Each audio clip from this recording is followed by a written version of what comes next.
Pinagpalang araw sa inyong lahat mga kabangers at mga kayanggaw. Lalong-lalo na po sa inyo kabanong. Nais ko lamang ibahagi ang aking karanasan nung ako ay binata pa. Ang karanasan na ito ang siyang sumubok sa aming pagkatao. Lalong-lalo na sa aming mga pananaw.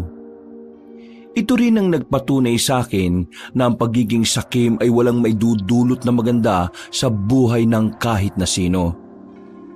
Dahil sa karanasan na ito, mas lalo kong naintindihan na ang lahat ng desisyon na ginagawa natin sa mundo ay may kapalit. Maaring maganda ang dulot nito sa atin at mas masama pa ay maaari din nating ikamatay. Ako po si Rico, ang sender na maghahatid ng kwento ngayong araw. At ito ang aking kwento. Bago po natin simulan ng kwentong handog ngayong gabi, kung maaari lang ay pindutin niyo muna ang subscribe button bilang suporta na rin sa ating channel. Bawat suporta na inyong ibibigay ay malaking tulong para may pagpatuloy ang paghahatid namin ng kwento. Maraming salamat po mga kabangers. Rico, naipasok mo na ba yung mga sinampay natin? Kanina patay. Kanina patay? Sinong patay? Ang sabi ko, kanina ko pa po naipasok ang mga sinampay, Itay. Mabuti naman kung ganon. Ikaw, Tay, ayos ka lang ba? Ayo naman. Bakit mo naman naitanong bigla? Kasi, naghihimay ka bigla ng malunggay eh. Buwang ka pala eh. Ito yung uulamin natin ngayon. Hahaluan ko lang ng kaunting manok. Masarap ang sabaw habang maulan eh. Narinig kita kanina, Tay, kausap mo si Ma'am Pedring. Hayaan mo na. Gano'n naman talaga ugali ng siyang yun eh. Huwag kayo maglala, Tay. Kapag nakahanap na ako ng trabaho, hindi ka na uutang sa siraulong yun. Ayos lang naman ako, Rico. Masaya na ako kasi sinasamahan mo ako sa pagtitinda ng asin natin. Ang kaso ngayon, medyo maulan ng mga nagdaang araw kaya ayan, ang hirap magbenta. Paano kung patusin ko na kaya yung inaalok sa akin na trabaho ni Ate Belen? Ay nako, tumigil ka. Hindi totoong magiging waterboy ka ron. Kapag nasa bayan ka na, mamanyakin ka lang ng babaeng yun. Alam mo naman na may gusto sa'yo yung dati pa, di ba? Hinihintay ka nga lang yata nun na nasa legal age ang edad mo eh. Sayang din naman eh. Maganda din naman si Ate Belen kahit na nanay na siya. Tumigil ka ha. Balanding babae yun. May asawang OFW yun sa Qatar. Papayag ka na lalandin ka ng isang yon? Magtinda ka na lang na asin kaysa maging kabit. Ang mabuti pa, kunin mo yung payong. Lumabas ka at mangutang ka muna ng cubes dun kila Piting. Hindi pala ako nakabili kanina eh. Pakamot-kamot na lang akong naglakad palabas sa bahay, Kabanong. Kinuha ko ang payong namin na gutay-gutay na. Sa hirap ng buhay, pati payong hindi na namin mapalitan. Nagtitiis na lang kami sa sira-sira. Kahit na nakapayong ako, ay nababasa pa rin ako. Pero wala akong magagawa kundi ang tiisin ng ganong sistema. O pre, anong sayo? Pwede bang makautang muna ng cubes? Panghalo lang sa malunggay namin. Wala na kasing pera, pre. Walang problema. Gusto mo, dalawa pa para mas malasa. Baliw. Wag na, ayos na isa. Oh, ayan. Okay na yan? Oo, okay na to. Salamat ah. Pre, kumusta AirPods mo? Okay naman siya. Bakit? Binatukan ni Ma'am Pedring yun eh. Kung tarantado lang ako, sinulsulan kong AirPods mo para labanan siya. Ano? Binatukan? Hindi ko yata nakita yun ah. Oo pre, naawa nga ako sa AirPods mo eh. Kasi kahit ginawa na yun sa kanya, nakangiti pa rin siya kay Ma'am Pedring. Ba't tarantado yun ah? Oo, baka naman gumawa ka pa ng gulo ha. Hindi. Pero sa susunod kapag nakita kong ginawa niya yun sa tatay ko, papangahan ko siya gamit ng talampakan ko. Ha? Paano yun? Sige na pre. Balik na ako, baka hinihintay na ako ni tatay eh. Ay pre, bukas kapag wala kang ginagawa, sama ka sa amin ha. Laro tayo basketball. Tumango na lang ako, kahit na alam ko naman sa sarili kong hindi ako makakasama sa kanila. Sa halip kasi na maglibang-libang ako, nilalaan ko na lang ang libreng oras ko sa paghahanap ng pera. Lalo na sa mga panahon na mahina ang tinda namin ng asin. Sabay kaming kumain ni tatay. Pinagtiyagaan na lang namin ng tig-isang maliit na pakpak na manok. Mas marami pa ang sabaw kaysa sa laman. Ganun palagi ang ginagawa namin para kahit papaano, marami pa rin kaming makain. Pagkatapos pumunta na lang ako sa maliit naming kusina. Naroon ang asin na ilalako sana namin kinabukasan. Pinagpahinga ko na si tatay. Ako na ang tumapos ng pagsasalok sa mga plastik. Dakong 12:00 na ako natapos, natulog na rin ako. Kinabukasan paggising ko, maulan-ulan pa rin, pero hindi na ganun kalakas. Kailangan ko lumabas noon para makapaglako ng asin. Masama ang pakiramdam ng tatay ko, kaya mag-isa ko lang na iroronda ang daladala kong asin. Hindi kasi kami pwedeng tumigil sa pagtitinda ng asin. Wala kaming makakain. Aling Fe, asin oh, masarap to. Kapag inalo mo to sa niluluto mo, nakko, makakalimutan mong maalat to. Patawa-tawa na lang ang matanda, pero bumili rin naman siya. Dinadaan ko na lang din talaga sa kung ano-anong pautot para lang may bumili. Makalipas ang 1 oras, naubos na rin naman ang dala ko. Kakaunti lang din naman. Pauwi na sana ako nang mapadaan naman ako sa bahay nila Gary. Kababata namin ni Piteng. Nakita ko siyang nasa bakuran. Parang problemado. Sunod-sunod ang paghit-hit niya ng sigarilyo. Nilapitan ko siya para kumustahin. O pre, ano? Ayos ka lang? Uy, ikaw pala. Oo, ayos lang naman ako. Ano bang nangyari? Yung kapatid kong baliw eh. Kung ano-ano na namang sinasabi. Naiinis na ako. Lumabas na lang ako, baka masapa ko pa eh. Uy pre, huwag kang ganyan ha. Alam mo naman na may problema sa pag-iisip yung kapatid mo. Ikaw na lang ang umintindi. Eh pare naman, hindi ako makatulog ng maayos kasi ang dami-dami niyang sinasabing weirdo eh. Buisit. Dahil din sa kanya kaya nawalan ako ng trabaho eh. Abay, pumunta ba naman sa sagingan tapos sinabihan niya yung boss namin na kampon daw ng kadiliman? Ay, nako, problema nga yan. Pero ano ba kasi mga sinasabi ng kapatid mo? Puro siya sabi na may kadiliman daw na darating dahil sa isang pagkakamali at pagiging sakim. May mga nilalang daw na mabubulabog. Tapos ano, yung mga ano raw na, ano yun, mga ano? Uy, anong mga ano? Basta, mga aswang daw. Aswang? Matagal nang walang aswang ah. Hindi naman kasi totoo yung mga yan eh. Gawa-gawa lang yan ng mga siraulo. Kaya nabubisit ako sa kapatid ko eh. Kung ako lang masusunod, pinatapon ko na sa mental hospital yan eh. Nakakaabala na eh. Kahit ako na gusto lang namang mabuhay ng maayos eh, napupirwisyo pa. Pero pre, mas maganda rin naman kung idadaan natin sa may nahong usapan ng lahat. Palagi mong tatandaan na hindi mo kailangan manakit para maayos ang isang bagay.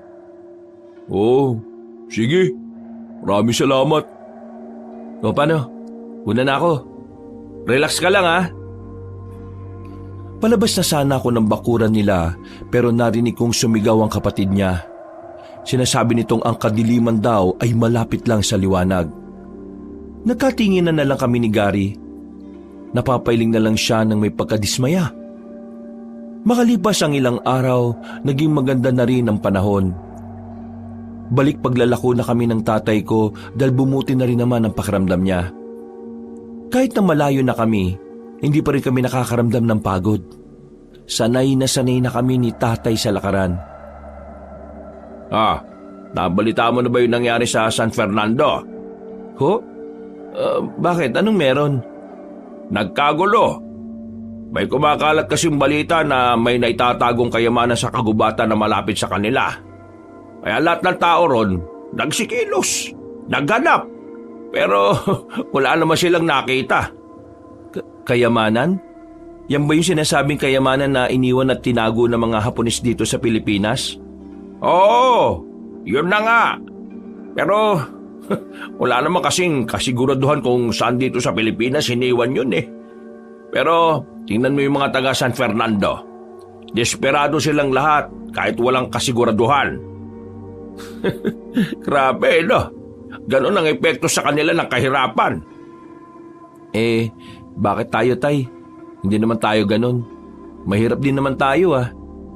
Kasi tayo, naniniwala tayo na kaya tong isalba ng pagsusumikap at pagtsatsaga.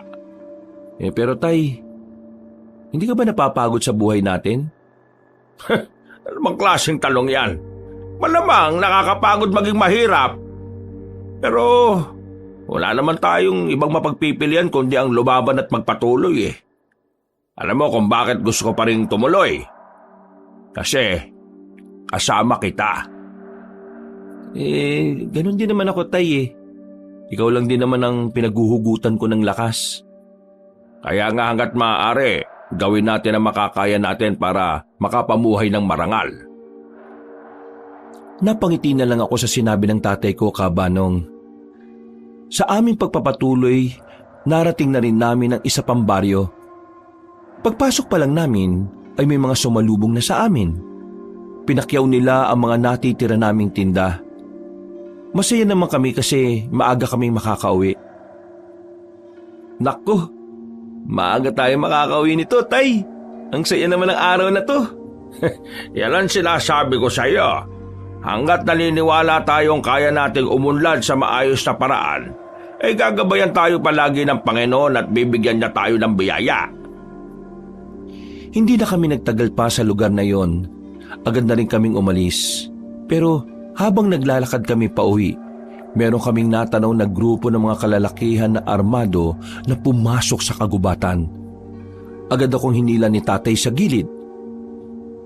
Tay, anong meron? Bakit may mga dala silang baril? Hindi ko rin alam. Pero mukhang mga rebelde mga yan. Lumapit kami roon at sumilip kami sa gubat.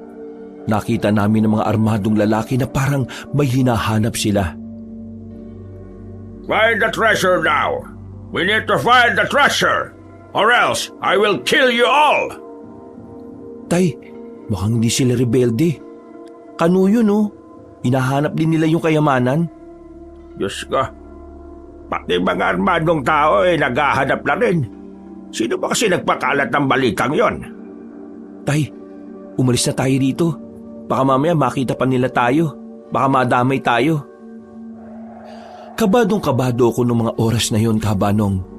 Agad na rin kaming umalis ni tatay. Buti na lang din ay hindi nila kami nahalata. Nakabalik naman kami ng payapa sa amin.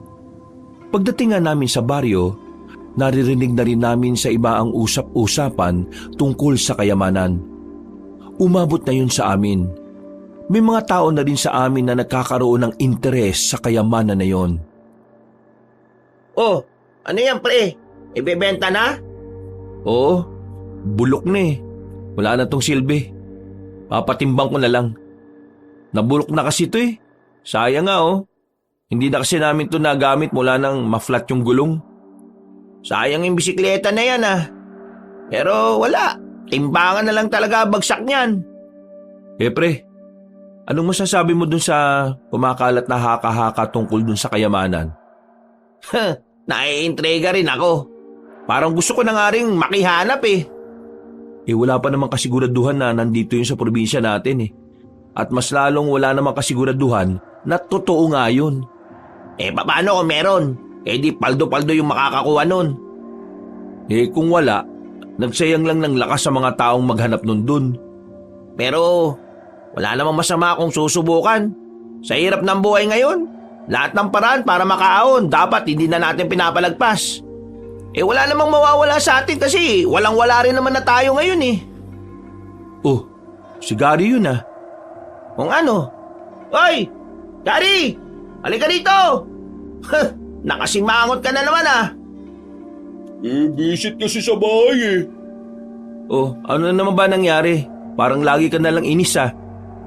Pinatake na naman ng katarantaduhan yung kapatid kong may sapak. Oh, kalma, relax. Bakit? Ano na naman ba yung nangyari? Ayun, sigaw ng sigaw. Sabi na may grupo daw ng mga armado ang makakakita sa hinahanap ng lahat. Tinatanong ko nga kung alam niya kung nasaan yung kayamanan na hinahanap ng mga tao eh. Tinawanan lang niya ako. Ay ayun, nabwisit talaga ako.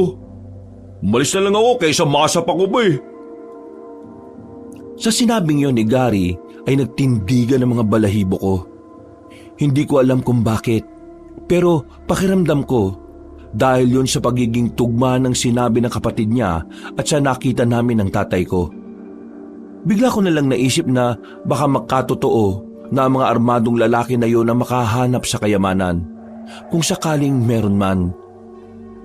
Umiiling-iling na lang ako, Kabanong.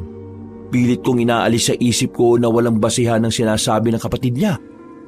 At nagkakataon lang din na merong armadong grupo na naghahanap sa kayamanan.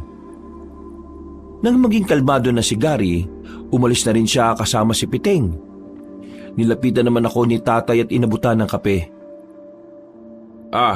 Iniisip mo pa rin ba yung nakita natin kanina? Ay, oo, tay eh. Pero narinig mo ba yung sinabi ni Gary kanina? Ha? Hindi. Ano ba yon? Yung kapatid niya raw kasi, yung may problema sa pag-iisip. Sinasabi na may armadong lalaki daw na makakahanap ng kayamanan. Di ba, meron tayong nakitang armadong grupo kanina. Hinahanap din nila yung kayamanan. Baka nagkataon lang.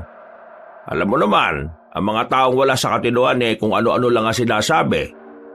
Wala namang basihan yung sinabi niya eh. Minsan nga kapag dadadaan ako sa bahay nila, naririnig ko yung sinasabi ng kapatid niya. May babagsak daw na malaking bulalakaw sa barangay natin. Wala namang nabagsak ah. Kasi hindi naman talaga makatotohanan ng mga naiisip ng kagaya niya. Kaya kung ako sa kanila, dalhidan nila sa tamang pasilidad para naman matugunan yung pangangailangan ng kapatid niyang si Gary. Kasi, nako, lalong mababaliw ang taong yon kung nasa bahay nila at hindi naman naasikaso. Nakakaawa lang. Napabuntong hininga na lang si Papa. Napaisip din ako sa sinabi niya. Pinagpalagay ko na lang na baka nga nakakataon lang ang lahat. Sa mga sumunod pang araw, patuloy na namayagpag ang usapin tungkol sa iniwang kayamanan ng mga Hapon. Dumami na rin ang nakaroon ng interes, pero wala namang kahit na isa sa kanila ang nakakita sa hinahanap na yaman. Tubal ng benta ngayon, anak.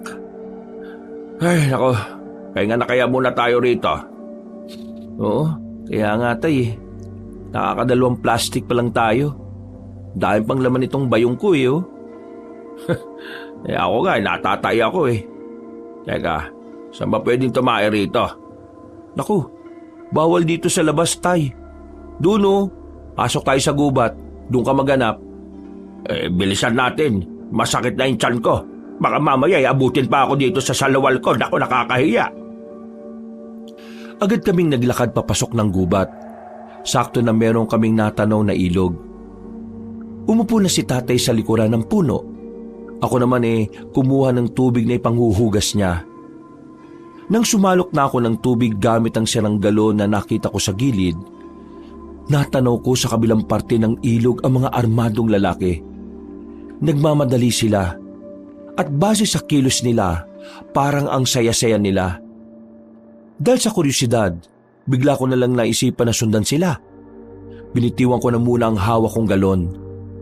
Pansamantala, nawala na sa isipan ko na naghihintay pala ng panghugas ang tatay ko. Anong ginagawa nila? Bakit parang masaya sila? Sila yung nakaraan ah. Nahanap na kaya nila yung kayamanan? Kahit na alam kong delikado, sinundan ko pa rin sila, Kabanong. Hanggang sa nakita ko na lang silang nakatigil sa harap ng isang kuweba. Ako naman ay nagtago lang sa ilalim ng punong mangga. Check this cave! Check the area! I know! This is the right location! Move! Move! Move! Mukhang nahanap na nga nila. Pero saan dito? Teka, hihintayin ko pa bang makita nila? Wag na siguro. Kailangan ko na lang makabalik. Tatayo na sana ako pero meron akong natapakan na lata. Nakalika ako ng tunog. Napatingin tuloy ang mga armadong lalaki sa kinaroroonan ko. Otomatikong dumaloy ang kaba sa sistema ko. At ang tanging nasa isip ko noon ay agad na umalis at iligtas ang sarili. What are you waiting for? Follow him! Buti na lang ay hindi nila ako binabaril ng mga sandaling yon. Kaya binilisan ko na lang ang pagtakbo. Nang mabalikan ko si tatay ay hindi pa rin siya nakakapaghugas. Wala ring malapad na dahon na pwede niyang magamit. Nasaan yung tubig? Kanina pa ako dito naghihintay sa'yo Isuot mo muna yung short mo, tay. Hinahabol ako eh. Wala pa akong hugas, buwang ka ba talaga? Mangangamoy ako nito. Nandiyan na sila eh. Tara na. Sino bang... Hindi ko na hinintay pang makapagsuot siya ng short. Dali-dali na kaming tumakbo palabas ng kagubatan na yon. Nang medyo makalayo na kami at makapagtago sa mga halamanan, nakita naming nilagpasan na rin nila kami. Nakahinga na rin ako ng maluwag, pero napatakip ako ng ilong nang maamoy ko si tatay. Ang pautoy! Sira ulo ka pala eh. Paano hindi ako magiging mabaho hindi naman ako nakapaghugas ng puwet. Teka, ano ba kasi nangyari? Bakit ka sinusundan ng mga yon? Nakita ko kasi silang pumasok sa kabilang parte ng gubat. Sinundan ko. Nalaman ko na parang nahanap na nila yung eksaktong lugar na kinalalagyan ng kayamanan. Yun ang narinig ko. Sigurado ka ba sa sinasabi mo? Ewan ko. Yun ang sabi ng matandang kano eh. Pabayaan mo na sila. Ikaw para ka siraulo Mapapahama ka pa sa ginagawa mo. Tingnan mo ako. Hindi ako nakapaghugas ng puwet. Paano ako uuwi nito ngayon? Hindi dito na lang kayo. Hahanapan na lang kita ng malapad na dahon. Baka naman kung saan ka pa magpunta niyan Sasapukin ko na talaga yung mukha mo. Hindi na utay. Basta dito ka lang. Ang baho mo ni. Nakahanap naman ako ng malapad na dahon para kay tatay. Pagkatapos niyang mapunasan ng puwet niya, ay nagmamadali na rin kami makalis doon. Nakauwi naman kami ng maayos. Natulala na lang ako sa gilid dahil sa mga nangyari. Hindi pa rin mabura sa utak ko kung papaanong hinabol ako ng armadong lalaki. Habang nagmumuni-muni sa harapan ng bahay namin, nilapitan ako ni tatay at inabutan ng mainit na tableya.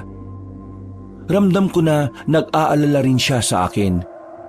Hindi na kasi ako makausap na maayos mula na makauwi kami. Iniisip mo pa rin ba yung kanina? Oo, tay. Natakot ako. Akala ko kanina katapusan ko na. Siguro sa susunod, hindi talaga dapat nagpapatalo sa kuryosidad no? May mga pagkakataon talaga na nilalamon tayo ng kuryosidad. Pero minsan, yan din talagang magpapahamak sa atin.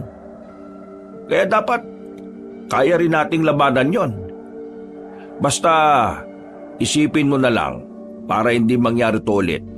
Isipin mo na lang na dapat hindi ka maging tsismoso. Kasi hindi naman gawain ng lalaki yun Siguro dapat ganun na lang ang gawin ko. Isang malalim na paghinga na lang ang nagawa ko. Pero sa isip-isip ko, parang nagkaroon ako ng interes sa kayamanan na hinahanap nila. Dahil kung sakaling totoo ngang naroon ng kayamanan, siguradong paldo-paldo sila. Sumapit ang gabi, hindi na ako nakatiis. Nakipagkita ko kay Piteng at Gary. Hindi ko na kaya pang itago ang nalalaman ko. Total, kaibigan ko naman sila. Naikwento ko sa kanila kung anuman ang natuklasan ko.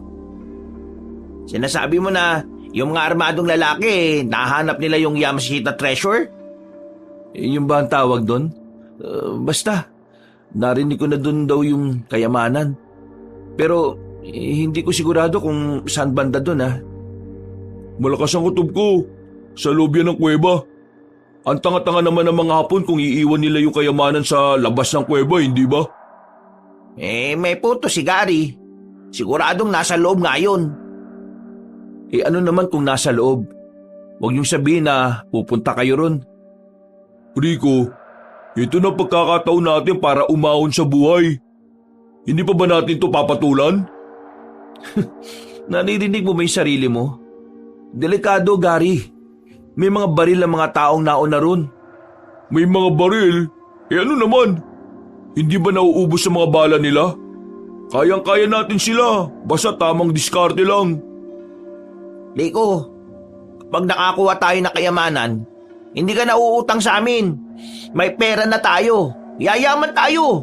Makakaalis na rin tayo sa lugar na ito. Hindi ba naiisip yun? Gusto kong yumaman, pero hindi sa mapanganib na paraan. Sa anong paraan? Sa pagtitinda ng asin? Iniinsulto mo ba yung hanap buhay namin ng tatay ko, Gary? Hindi naman yun yung gusto kong sabihin. Ang sinasabi ko lang, walang yayaman sa pagbebenta ng asin. Walang di ganun nga yun. Patapusin mo muna kasi ako. Salita ka ng salita Oo, tama na yan. Mag-aaway pa kayong dalawa Kung ikaw ayaw mong yumaman, pwes ibahin mo ako, Rico. Pagod na ako sa buhay kong to. Gusto ko na makaahon, no? Gusto ko na makaalis dito. Pupuntahan ko kung saan yun, bukas ng gabi. Kung talagang gusto nyo, sumama kayo sa akin. Pero bahala kayo kung ayaw nyo. Ako na lamang isang yayaman. Naglakad na palayo si Gary. Nung oras na yon, parang pinagsisisihan ko nang sinabi ko sa kanila ang lokasyon ng kuweba. Hindi dahil sa ayaw ko makakuha sila ng kayamanan, kundi dahil ayaw kong mapahamak sila. Kinabukasan, tahimik ang lugar namin. Himala na wala akong naririnig tungkol sa usap-usapang kayamanan. Parang kalmado. Hanggang sa sumapit na nga ang kinagabihan. Nagulat na lang ako nang makita ko ang tatay ko na nakabihis na.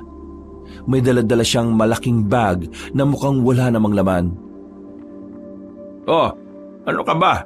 Bakit nandiyan ka pa? Hindi ka ba sasama sa akin?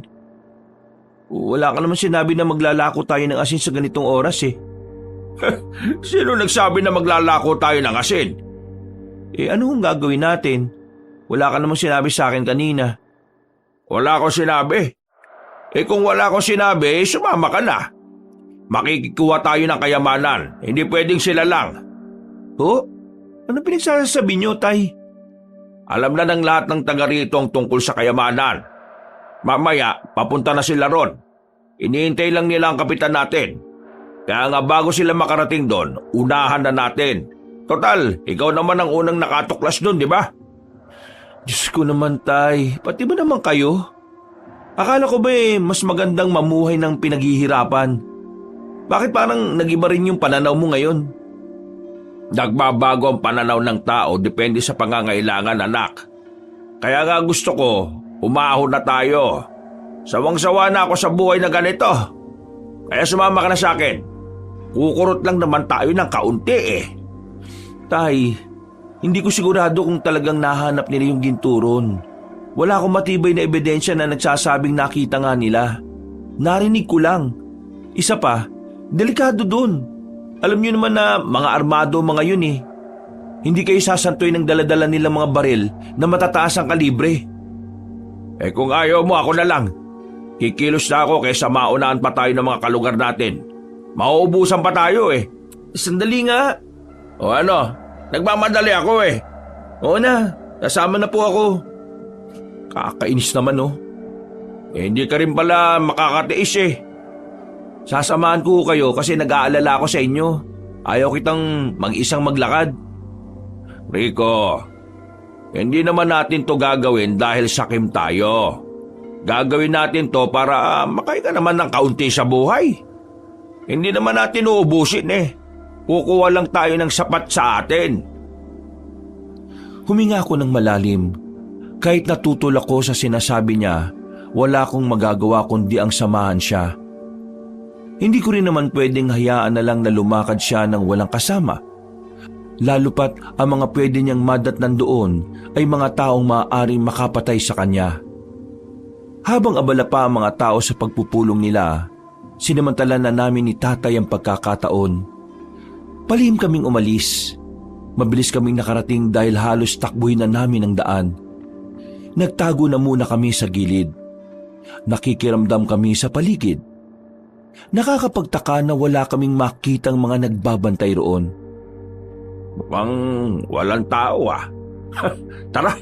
Teka, sandali lang tay. Anong walang tao? Tingin mo talaga walang magbabantay dyan? Baka nasa loob lang sila. Kaya magdaan-daan lang tayo. Tingnan mo nga tahimik. Bilisan natin. Hindi tayo pwedeng babagal-bagal kasi marami tayong kaagaw. Nauna nang lumabas si tatay. Kinabahan ako sa ginawa niya pero sumunod na lang din ako.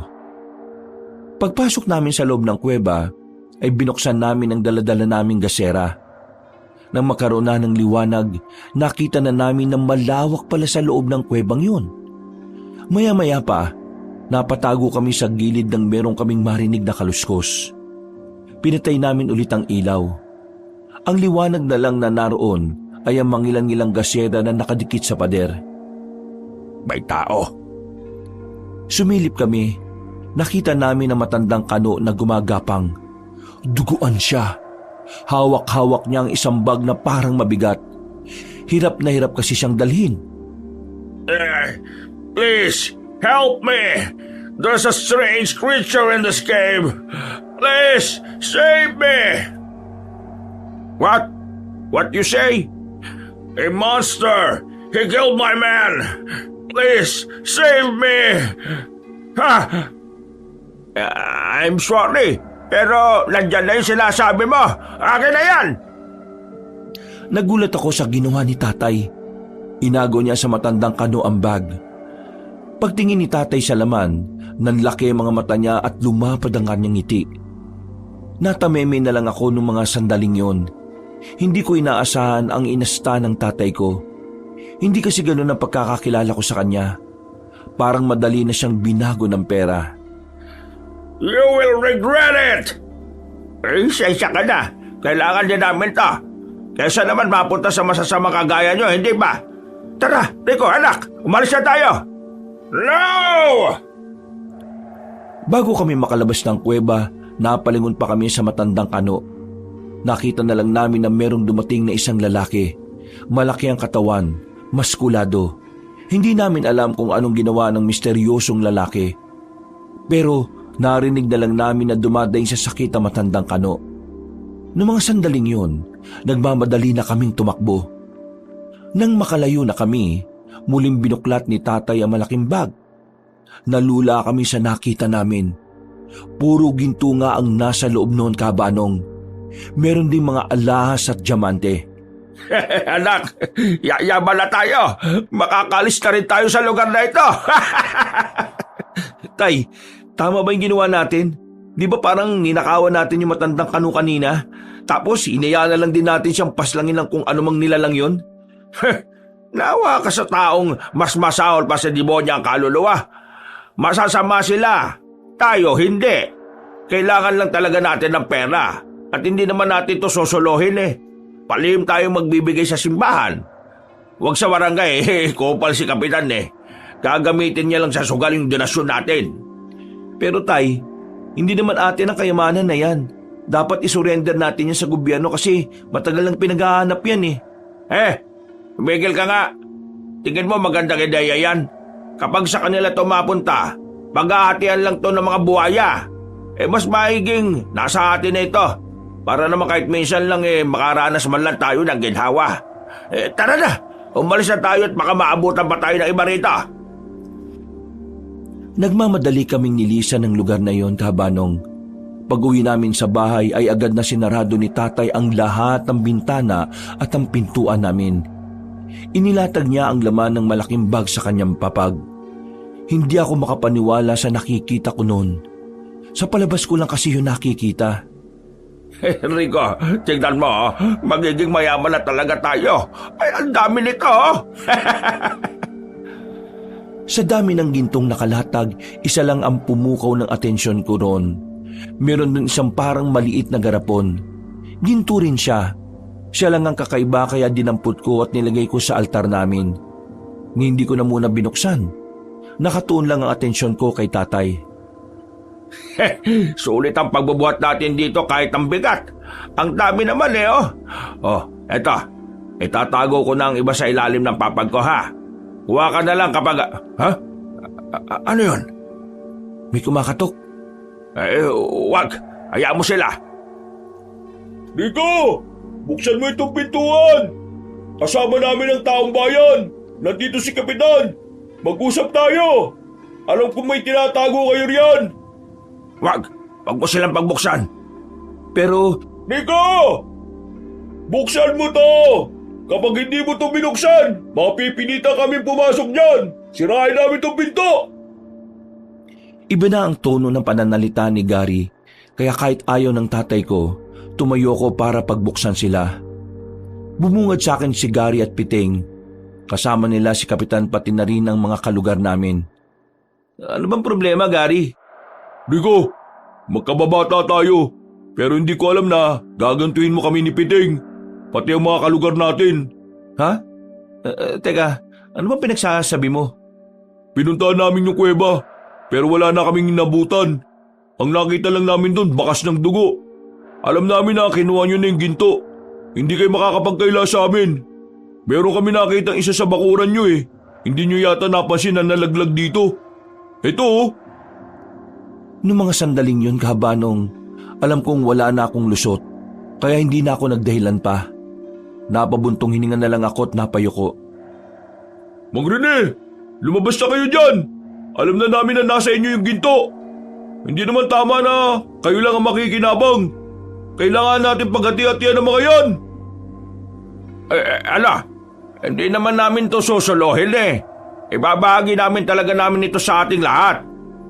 Kaya lang naman kami nagtatago dahil doon sa nakita naming nilalang. Hindi ba, Rika? Anong nilalang?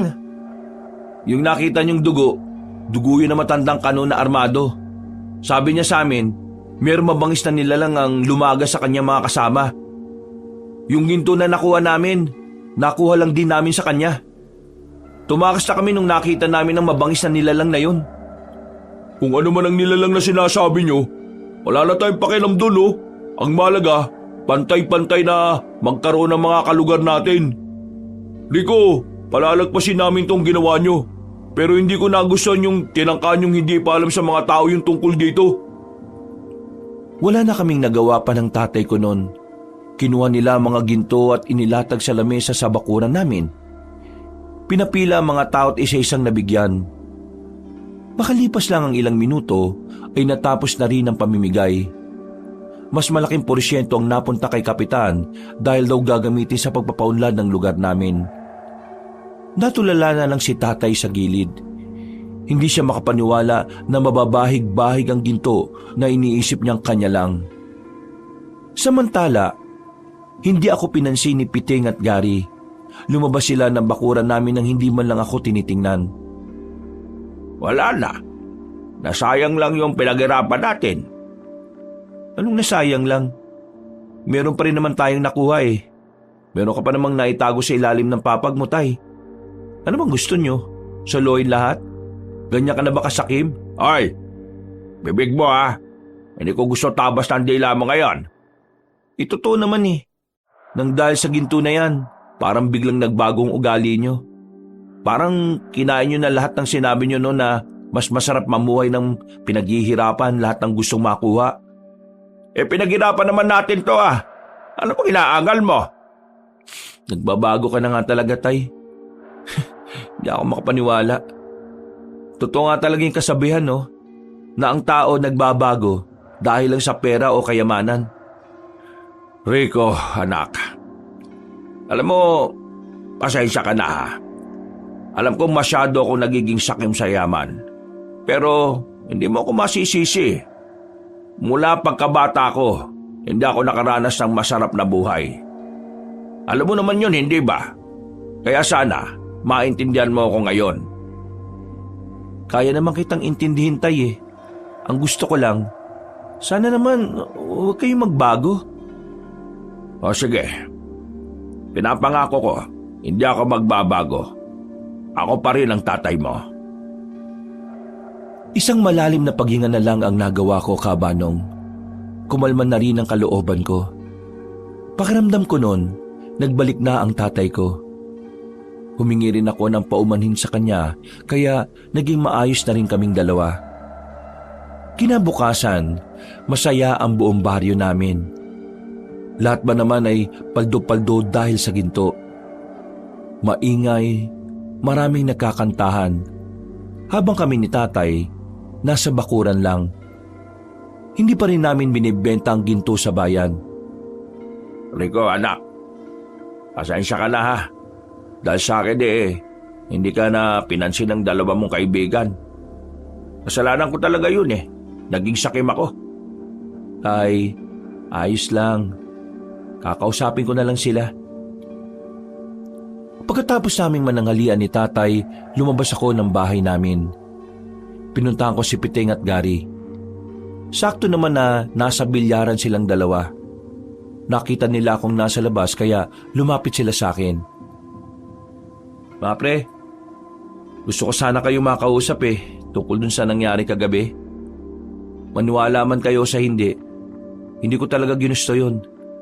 Ayoko nga kunin yung kayamanan na yun Pero si tatay ang mapilit Hindi ko naman siya pwedeng hayaan na mag-isa pumunta ron.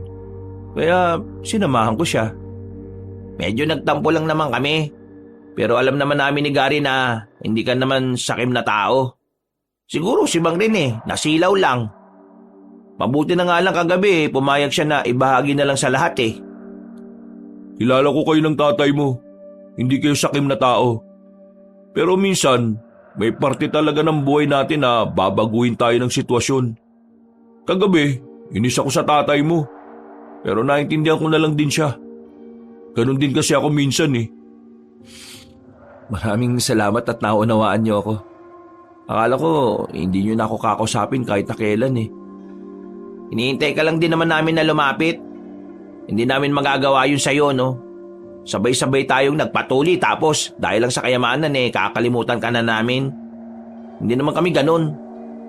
Pero pre, meron akong mas gustong malaman Ano yon? Sumama kayo sa akin sa bahay. Tara. Pagdating namin sa bahay nila Gary, ang tanging naroon lang ay ang isa pa niyang kapatid na nagbabantay kay Romer. Ang kapatid naman niyang may problema sa pag-iisip. Hindi ko alam kung bakit dinala kami ni Gary sa mismong silid ng kapatid niya. Pero nang makita ko ang drawing ni Romer sa mga pader, dito na ako kinilabutan. Kaya kita isinama rito, Rico, kasi may gusto akong itanong sa'yo. Kagabi pag uwi ko, tong si Romer, bigla-bigla na lang nagsalita. Sabi niya, isang dayuhan daw ang pinaslang na mabangis na nilalang. Tapos, may mag-ama raw na dumating para kunin yung kayamanan. Yung mga sinabi niya, tugma sa nangyari kagabi. Tugma sa kwento ninyo. Ngayon, gusto ko lang malaman, yung mga nasa drawing niya, ganyan na ganyan ba yung itsura ng nilalang na nakita niyo sa kuweba? Yan kasi ang sinasabi ni Romer na kampo ng kadiliman Biglang namahoy sampalat ko sa sobrang kaba-Kabanong. Huminga na muna ako ng malalim. Napapikit pa ako nang balikan ko sa alaala ko ang itsura ng nilalang na yon. Oo, pre. Ganyan na ganyan nga. Pero, ang nakakapagtaka pre, paanong nalaman ni Romer yun? Totoo nga sabi ni Lola nung bago siya mamatay. Hindi sira ulo itong kapatid ko. Meron siya kakaibang kakayahan na hindi basta-basta nagagawa ng tao. Totoo pala ang mga sinasabi niya. Hindi siya nag-iimbento lang. Pero, masasabi niya ba sa atin kung anong nilalang na naroon? Meron siyang sinasabi sa akin noon na hindi ko pinapaniwalaan. Paulit-ulit kasi. Pero ang sabi niya noon, aswang daw. Ha? Aswang? Aswang yung nakita namin ni tatay? Sabihin na natin na aswang. Pero anong ginagawa niya sa kuweba kung saan naroon yung ginto? Hindi naman talaga ito yung ginto na iniwan ng mga Hapon? Sinasabi mo bang yung gintong pinaghati-hatian natin pagmamay-ari ng aswang na yon? Hindi ko alam. Pero mga pre, masama ang kutob ko. Paano kung balikan tayo ng aswang na yon? Huwag ka matakot. Marami tayo, no? Nag-iisa lang yun. Kung sakali mang dumayong aswang na yun sa lugar natin, wala rin namang magagawa yun Sabihin na kaya natin sa mga kalugar natin para alam din nila na Huwag. Magdudulot lang tayo ng taranta sa mga narito. Pabayaan na lang muna natin sila na ma-enjoy yung buhay nila. At isa pa, kailangan muna natin makasiguro na tama ang hinala natin. Hinala na alin? Na aswang nga may-ari ng mga ginto? Oo. Nagkakatinginan kaming tatlo. Baka sa mukha namin ang pag-aalala at pangamba. Kahit hindi nila sabihin, alam kong kinakabahan na rin sila. Pero pinilit na lang namin na kalimutan ang bagay na yon. Sa mga sumunod na araw, naging maayos naman ang buhay naming lahat. Walang kahit na anong nangyayaring masama. Sa katunayan, kaming dalawa ni tatay ay nakapagpatayo na rin ng tindahan sa bayan. Meron kami mga kinausap na tao para magbantay doon. Kumuha rin kami ng lupa na pwedeng gawing sakahan. O yan anak, nagsisimula nang magbago ang buhay natin. Huwag ka mag-alala, hindi naman ako magbabago. Tay, paulit-ulit ka naman. Alam ko naman na hindi ka naman talaga magbabago. At masaya ako doon.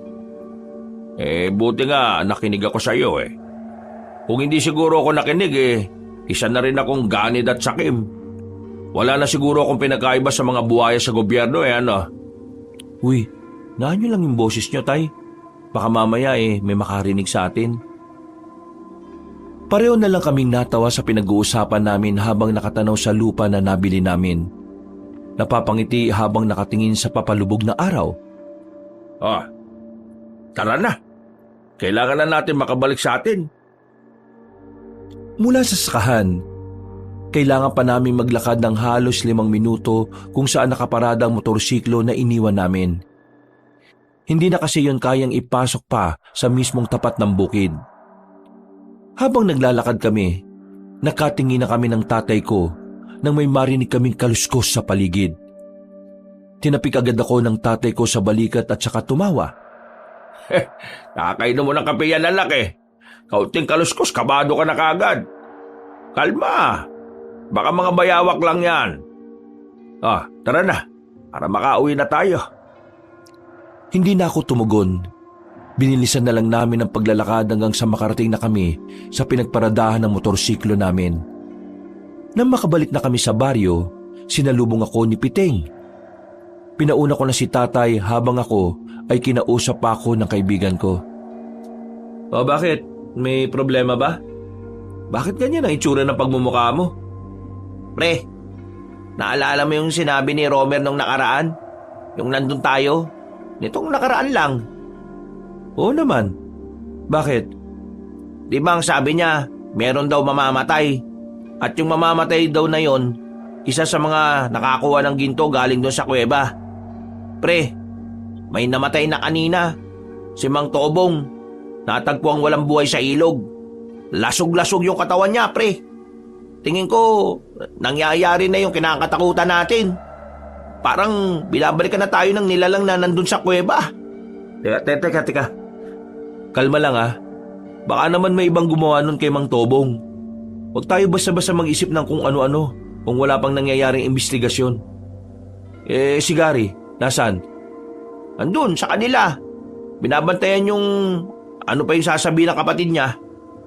O sige, mauna ka na dun. Uwi muna ako sa amin. Magpapaalam lang ako kay tatay. Nagmamadaling umalis si Piteng. Ako naman ay aminadong kinabahan din sa nalaman ko. Pag-uwi ko naman sa bahay, napadako ang tingin ko sa altar. Saka ko lang naalala na meron pala akong inilagay na parang garpo na ginto doon.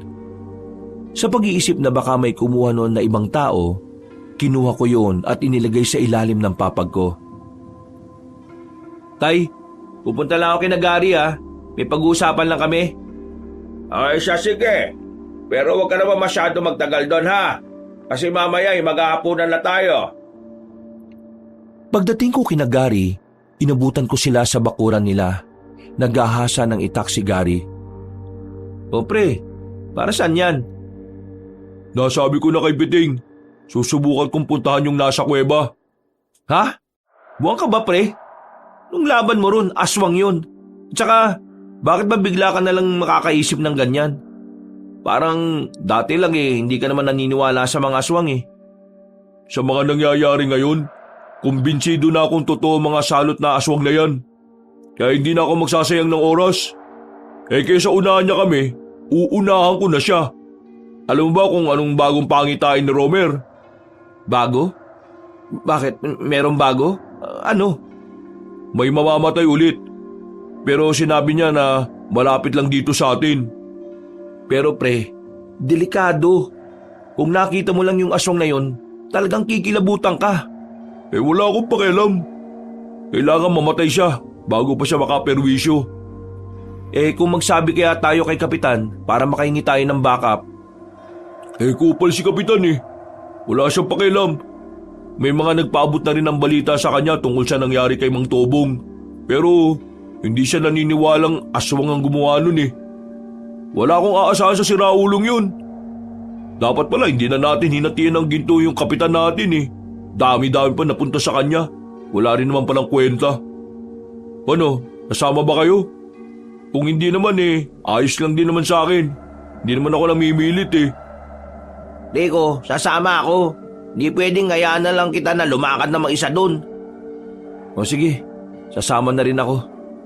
Kung napipilitan ka lang, wag na Kaya na namin. Hindi, sasama talaga ako. Gusto ko rin makita ulit yung nilalang na yun Kung ganun, tara. Handang-handa na tong mga gamit ko. Meron pa ako rito. 45. Sabugang ulo ng aswang na yun. Kalat ang utak nung pag nakita ko yun. Pagkatapos namin magapunan ni tatay, lumabas ako sa bahay para sumama sa dalawa kong kaibigan. Kinakabahan ako noon, Kabanong. Sa buong buhay ko, yun ang unang pagkakataon na haharap kami sa isang nilalang na hindi namin alam kung kakayanin ba naming paslangin. Tanging tapang lang ang daladala namin at ilang sandata. Wala kaming sapat na kaalaman kung papaano yun matatalo. Buti naman pinayagan ka ni Mang Rene. Anong pinayagan? Hindi ako nagpaalam. Wala kami kasalanan dyan kapag nagalit airpat mo Ikaw, Piting. Sinong bantay doon sa tindahan nyo? Bakit to sumama? Sinarado ko na yung tindahan. May ginto na ako Ilang minuto pa ang nakalipas, natanaw na rin namin ang kuweba. Pinatay na rin namin ang daladala naming lampara. Pinakiramdaman na muna namin ang paligid. Nasa 5 minuto muna kaming nagmasid at nanatili sa kinalalagyan namin. Nang masiguro namin kami lang ang naroon, marahan kaming lumabas at lumapit sa kuweba. Saka na namin binuksan ulit ang lampara. Habang naglalakad kami papasok sa loob, narinig namin na may mabibigat na yabag ng paa. Kaya naman, agad-agad din kaming tumakbo palabas. Nagtago kami ulit. Hindi nagtagal, nakita na rin namin ang isang lalaki na matangkad. Nakamaong lang na pantalon at walang pang itaas. Maskulado ang katawan niya, mahaba ang buhok nito. Patay ka sa aking aswang ka. Inilabas na ni Gary ang kanyang baril. Hindi na siya nagsayang ng oras. Pinagbababaril niya ang aswang na yon. Pero sa kasamaang palad, hindi naman niya yon tinamaan kahit na isa. Mabilis na nakailag ang lalaking aswang. Sa bilis ng kilos ng aswang ay hindi na namin nalaman kung saan yun nakapagtago. Nawala! Pambira ka naman pre Ang daming putok ni isa walang tumama. Kita niyo naman, di ba? Ang bilis niya. Hindi normal yung bilis niya Maganda kayo. Baka mamaya nandyan lang siya sa paligid. Nakatutok lang ang baril ni Gary sa kung saan-saan. Nakikiramdam kami. Wala kaming makitang aswang sa paligid pero alam naming nasa tabi-tabi lang siya. Nagulat na lang kami nang biglang hablutin ng aswang ang baril. Mabilis kaming nagtago. Kami naman ang pinagbababaril noon. Kalaunan, naubos din ang bala. Matapang namang lumabas si Gary kahit ang hawak lang niya ay mahabang itak. Lumabas ka dyan! Papatayin kita! Hindi ka na makakaperwisyo ng ibang tao sa labas! Huwag mo na ngamunin, pre. Pambira ka naman, oh. Naririnig niyo ba yung pre? Parang galit na galit siya. Huwag kayong matakot. Mas lalo lang siyang magkakaroon ng lakas ng loob kapag naging duwag tayo. Gary! Hindi na namin namalayan na nasa gilid na pala ang lalaking aswang. Madilim kasi sa bandang yun kaya hindi na rin namin nabantayan.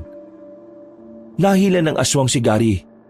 Sinubukan niyang tagain yon pero wala rin namang nagawa ang itak niya. Pumaibabaw ang aswang sa kanya. Kami naman ay sinubukan ding umatake sa aswang pero masyado siyang malakas. Nasipa lang kami sa gilid kaya agad kaming bumalandra. Pero may kakaibang nangyari. Nakita na lang namin na natataranta ng umalis ang aswang habang may tama na ng palaso sa balikat. Hindi na yung pumasok ng kuweba. Hindi nyo na dapat inamo ng isang aswang lalo na kung wala naman kayong alam kung paano siya papaslangin. Sino kayo? Lumapit siya sa amin. Tinutukan namin siya ng ilaw para makilala ang mukha niya. Matanda na siya, pero malakas pa ang pangangatawan. Marami siyang borloloy sa katawan, kaya ang unang pumasok sa isipan ko, baka isa siyang albularyo. Liit mong aswang ang kinakalaban nyo. Hindi nyo siya kakayanin. Kung hindi ako dumating, siguradong wala na kayong tatlo. Eh di salamat. Sino kayo? Sabihin nyo. Isa akong albularyo. Trabaho kong hanapin ang mga aswang na yan at paslangin. Mga aswang? Marami sila? Oo. At yung aswang kanina, isa lang yon. Baka maraming aswang sa kuweba na yan. Diyos ko naman. Wala. Wala nang aswang sa loob. Nararamdaman ko. Nararamdaman? May kapangyarihan ka ba? Para maniwala kayong wala nang mga aswang sa loob. Sumama kayo sa akin, papasok ako. Nauna nang naglakad ang matandang lalaki. Nakatinginan kami saglit, pero sumunod din naman kami sa kanya. Wala pa kaming tiwala sa matandang yon, kaya naisipan ko nang tanungin ang pangalan niya habang naglalakad kami sa loob ng kuweba. Mang Juan ang pangalan ko. Malayo pa ang tinitiran ko. Naglalakbay ako para lang mahanap ang mga aswang. Hindi ko alam na narito pa lang isa sa mga aswang na dapat kong mapaslang. Kaso ang problema, nakatakas. Kaya gusto ko malaman kung ano pa ang mga pwede kong malaman dito. Mga ilang sandali lang, tumigil na kami sa isang malaking ribulto ng demonyo. Meron siyang tiningnan doon. Nagtataka siya. Parang may hinahanap siya. Tumingin siya sa amin na parang pinagbibintangan kami sa isang kasalanan. Oh, bakit? Anong meron? Ang ribultong ito ang nakasulat sa libro ng mga aswang. Sa mga ganitong ribulto, sumasamba ang mga aswang. Pero hindi tinayo ang ribultong ito kung hindi ito inaalayan ng mga ginto. May alam ba kayo kung sino ang kumuha ng mga ginto? Sandali kaming hindi nakapagsalita. Hindi namin alam kung dapat bang sabihin namin sa matandang yun ang totoo. Kahit kasi tinulungan niya kami, hindi pa rin namin magawang magtiwala sa kanya. Hindi kayo makapagsinungaling sa akin, ha? Kayo siguro, no? Kayo ang kumuha ng mga ginto rito? Hayaan niyo ako magpaliwanag. Uy, bakit mo sasabihin sa kanya?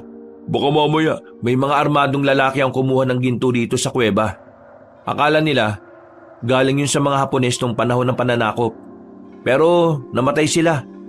Yung pinuno nila, nakita namin naghihingalo. Saka namin kinuha yung bag. Pero kayo pa rin ang nakinabang sa ginto. Nasaan ang mga ginto? Nasaan ang parato? Ha? Anong parato?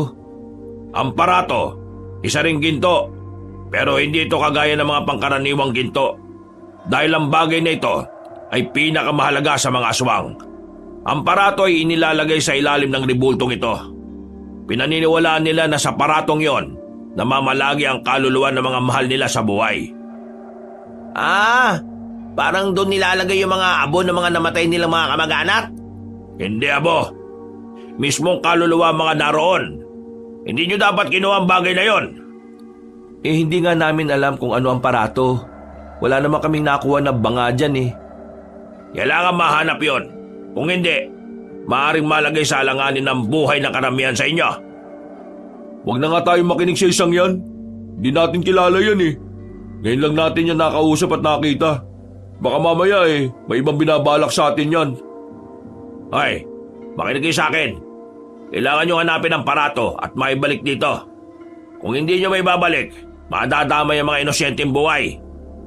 Sige nga, sabihin mo na lang nga sa amin. Ano bang itsura ng parato na yan? Wala akong tsak na pagkakalarawan. Ang nabasa ko lang, para siyang lalagyan. Hindi ko alam kung nasaan yun. Wala naman kami nakitang ganun eh. Baka hindi kami nakakuha. Baka mga armadong lalaki nakakuha nun. Kung hindi kayo nakakuha, kailangan nyo pa rin hanapin yon at maibalik dito. Dahil madadamay pa rin kayo sa oras na dumalaw na mga aswang dito para magsamba. Kayo lang ang malapit sa lugar na ito. Kaya kayo lang ang babalikan nila. Di ba sabi mo, tumutugis ka ng aswang? Di tulungan mo kami kapag nangyari yung sinasabi mo. Oo, tutulungan ko naman talaga kayo eh. Pero hindi ko maililigtas ang maraming buhay kung mga inosyente ay idadamay nila. Iisa lang ako. Mga pre, tingin ko kailangan nga nating mahanap yung bagay na yun. Kahit yun na lang ang maibalik natin. Di ako naniniwala sa isang to eh. Baka mamaya, sinasabi niya lang yun para magkaroon siya ng parte sa mga ginto. Ganyan ka ba kawalang utang na loob? Matapos ko kayo iligtas, lalo ka na. Pag-iisipan mo ako na masama. Gano'n naman talaga ang mga masasamang tao, di ba? Nagpapanggap mo ng mabuti sa umpisa. Pre, kalma ka nga. Tara, bulis na tayo dito sa kuweba na to. Baka mamaya biglang may dumating na maraming aswang. Bahala kayo kung maniniwala kayo dyan. Pre, sumunod ka lang sa labas. Susundan ko lang si Gary. Manong, totoo ba talaga mga sinabi nyo? Akala ko sa kalooban mo na naniniwala ka sa akin. Nababasa ko sa mga mata mo eh. Ikaw, sa inyong tatlo, ikaw ang bukod tanging nakikitaan ko ng mas bukal ang puso. Gawin mo nararapat iyo. Hindi lang para sa inyo ng pamilya mo. Para na rin sa mga nakakarami.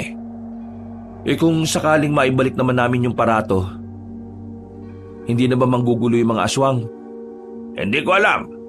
Pero kung may babalik nyo yon, may tsansang umalis na lang sila rito at lumipat ng lugar. Pero may tsansa rin na magalit sila dahil ninakaw nyo yung mga ginto nila. Ang malaga rito, maibalik ang parato. Yun ang pinakamalaga sa kanila kaysa sa ginto. Pumuntong hininga na lang ako ng mga sandaling yon. Matapos ang pag-uusap namin, ay sabay na rin kaming lumabas. Naghiwalay na rin kami ng landas.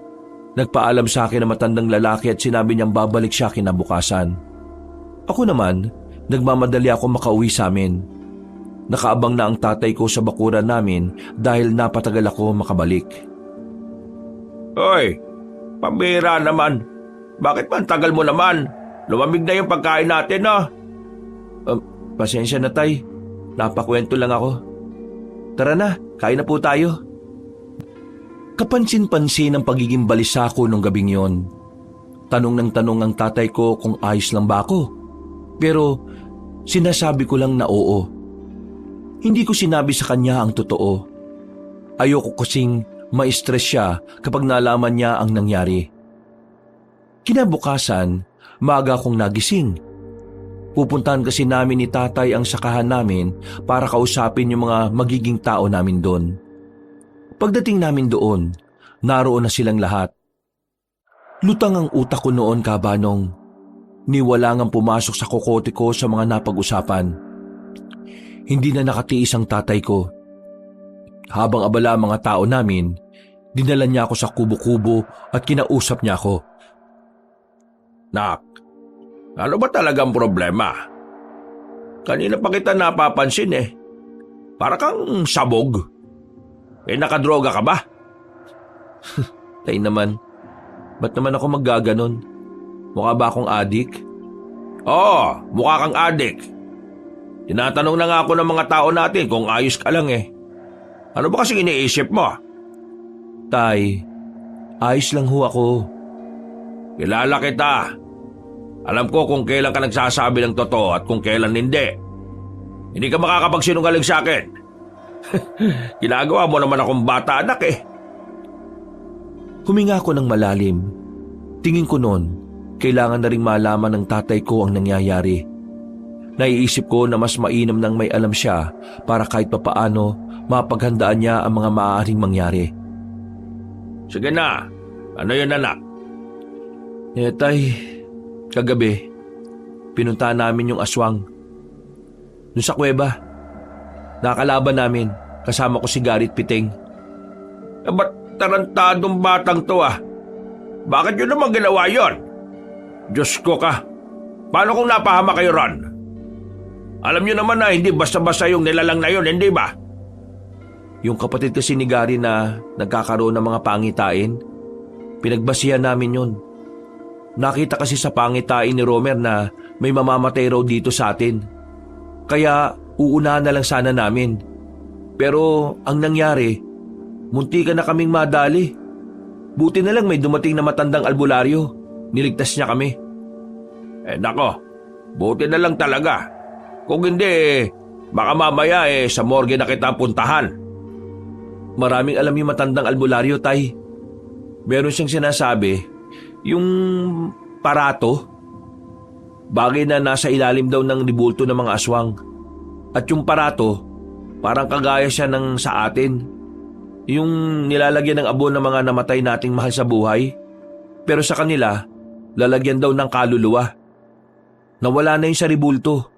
At ang hinala ng albularyo, napasama yun sa mga kinuwang ginto. Kasi ginto rin daw yun.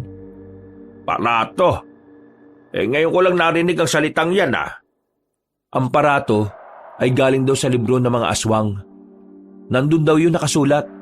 Ang kaso, hindi namin alam kung ano yung itsura ng parato. Kung gaano kalaki o kung gaano kalapad o kabigat. Basta, parato. Kapag daw hindi naibalik yung sa ribulto ng mga aswang, maayayari tayo. Pwede raw madamay ang mga inosenteng buhay. Saan naman kasi natin hahanapin yung parato na yon? Yun nga ho ang problema. Nasaan? Sumasakit na nga ulo ko kakaisip eh. Sino bang nakakuha ng parato na yon? Wala naman ako nakuhang ginto na parang lalagyan eh. Wala akong maalala. Tay, huwag niyo na lang pong intindihin. Ako na ang bahala rito. Kailangang nakafocus kayo sa sakahan. Pwede bang pabayaan kitang sumasakit ang ulo sa kakaisip? Kailangan kitang tulungan siyempre. Isa pa, kasama rin naman ako sa dahilan kung bakit nangyayari ang lahat ng ito eh. Hindi niyo naman kasalanan, Tay. Lahat tayo ginusto natin to. Gagawa natin ang paraan yan. Mahahanap ko rin yung buwisit na parato na yan. Huminga ako ng malalim. Napapikit na lang ako. Maya-maya, nagpaalam ako kay tatay. Pinuntahan ko si Piteng. Sumama siya sa akin at pinuntahan naman namin si Gary. Uminit ang ulo ko nang makita ko siyang nagiinom lang sa bakuran nila. Parang hindi man lang siya gumagawa ng paraan kung paano namin makikita yung parato na sinasabi ng matandang albularyo. Gary! Hindi tumayo si Gary sa kinilalagyan niya. Kaya naman ako na mismo ang lumapit sa kanya. Hinila ko ng malakas ang kwelo niya para sapilitan siyang patayuin. Nagagawa mo pa talaga mag-inom ah. Habang kami sumasakit ang ulo namin sa kakaisip kung saan namin hahanapin yung lintik na parato na yon. Tapos ikaw, pasarap ka lang sa buhay. Bitsima mo nga ako! Ano bang problema mo, Rico? Ikaw ang problema ko. Wala ka man lang bang balak tulungan kami para ma-resolve ang problemang to? Problema? Wala namang problema! Wala. Sira ulo ka na ba talaga? Kailangan natin mahanap ang parato. At wala tayong ideya kung saan mahahanap yun. Alam mo kung bakit ka problemado? Kasi nagpapaniwala ka sa matandang yun. Gary, pre, seryosohin mo naman tong sinasabi namin. Para din naman to sa... Isa ka pa! Na-impluwensyan ka na nito ni Rico. Alam niyo, naniniwala na ako na merong aswang kasi nakita ko eh. Pero hanggang dun na lang yun. Yung pinagsasasabi ng albularyo, hindi na ako maniniwala dun. Ano? Hindi ka naniniwala? Pero sa kapatid mo naniniwala ka? Sinasabi mo bang hindi ako dapat maniwala sa kapatid ko kasi hindi siya normal? Ha? Hindi naman hama kasi na mas katiwa-tiwala yung sinabi ng albularyong may alam sa aswang Kesa sa wag mong insultoy na kapatid ko ha? Kahit nainis ako doon, mahal ko yun. Malis ka na nga! Baka makakalimutan ko pa kaibigan kita. Malis ka na! Alis! Tara na pre, yaman mo na muna yan. Hinila na ako ni Piting paalis doon. Napapailing na lang ako dahil hindi rin ako makapaniwala na nakapagbitaw ako ng mga ganong klase ng salita. Pre, hindi ko rin gusto yung mga sinabi mo ha. Mali na idamay mo si Romer. Oo, alam ko naman eh. Nadala lang ako ng emosyon ko. Alam kong mali ako pero pre, hindi ko na alam ang gagawin ko. Pakiramdam ko, nakasalalay sa balikat ko ang lahat ng buhay ng mga taong narito. Bumuntong hininga na lang ako. Kumirot na ang sentido ko noon. Kaya umuwi na muna ako sa bahay para magpahinga. Wala pa si tatay. Nasa bayan siya para punta ng isa pa naming negosyo roon. Buti na lang din, sinamahan ako ni Piting. Dakong 8:00 ng gabi, tahimik na ang paligid. Nag-aalala na ako noon kasi wala pa rin ang tatay ko. Pre, paano? Una na ako ha. Sige pre, maraming salamat ha. Medyo kalmado na utak ko. Hindi bale, bukas ng umaga babalikan ko si Gary at hihingi ako ng pasensya sa kanya. Mabuti naman kung ganon. Alam mo naman, matagal na tayo magkakaibigan, kaya dapat hindi tayo nakakasamaan ng loob. Sige pre, maraming salamat ulit ha. Tumungo na lang siya sa akin at nagsimula na rin maglakad palabas ng bakuran namin. Pero hindi pa man siya nakakalabas, napatigil na siya kagad sa bandang bungad. Nung una, hindi ko alam kung bakit. Kaya tumayo na rin ako at nilapitan siya. Sino ba kayo? May isang lalaking nasa tapat ng bahay namin. Hindi siya nagsasalita. At kahit na ilang beses kong ulitin ang tanong ko, hindi naman din siya sumasagot. Pre, tingnan mo oh. Sa kabila meron din. Paglingon ko sa gilid, meron ding lalaki ron. Ganon din sa kaliwang banda. Walang nagsasalita sa kanila. Nakatingin lang sila sa amin ng seryoso. Napapalunok na ako ng laway sa sobrang kaba. Kaya naman, hinila ko na si Piting papasok sa bahay namin. Sinarado namin ang mga bintana at kinandado namin ang pintuan. Pre, ano ba nangyayari? Diyos ko, sino ba yung mga yun? Mga adik yata yun eh. Hindi sila adik pre. Ha? Anong ibig mo sabihin? Hindi sila adik. Mga aswang ang mga yan. Yan na nga ba kinatatakutan ko eh. Binalikan na nila tayo. Inaanap na nila yung lintik na aparato na sinasabi nila. Oo, umalma ka lang. Eto, kunin mo tong isang itak. Huwag mong sabihin na lalabanan natin ang mga yan. Wala naman tayo magagawa, Piting eh. Kung sakali makapasok sila rito sa bahay, di lalabanan natin sila. Hindi pwedeng mamatay na lang tayo ng basta-basta. Noong mga sandaling yun, Kabanong, palakas ng palakas ang angil nila. Naririnig din namin mula sa kabilang bahay na nagsisigawan na sila. Nakita na rin nila ang mga nakapalibot sa bahay namin.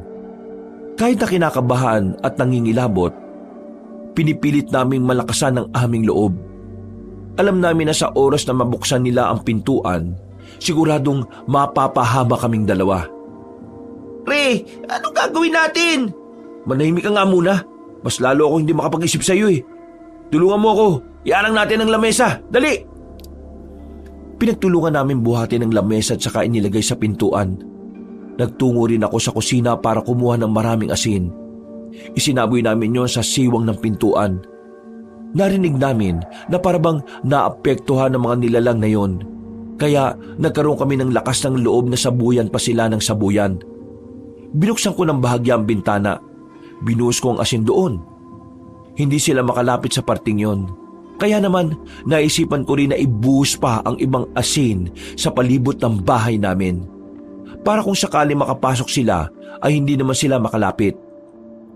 Naging epektibo naman ang mga naisip namin. Tumigil ang pag-angil nila. Pero nanatili lang kami sa loob ng bahay. Ano? Mga duwag pala kayo, mga aswang kayo eh. Uy, wag mo nang asarin. Baka mas lumakas pa sila kapag naasar sila eh. Wisit kasi yung mga yan eh. Kanina pa ako kinakabahan eh.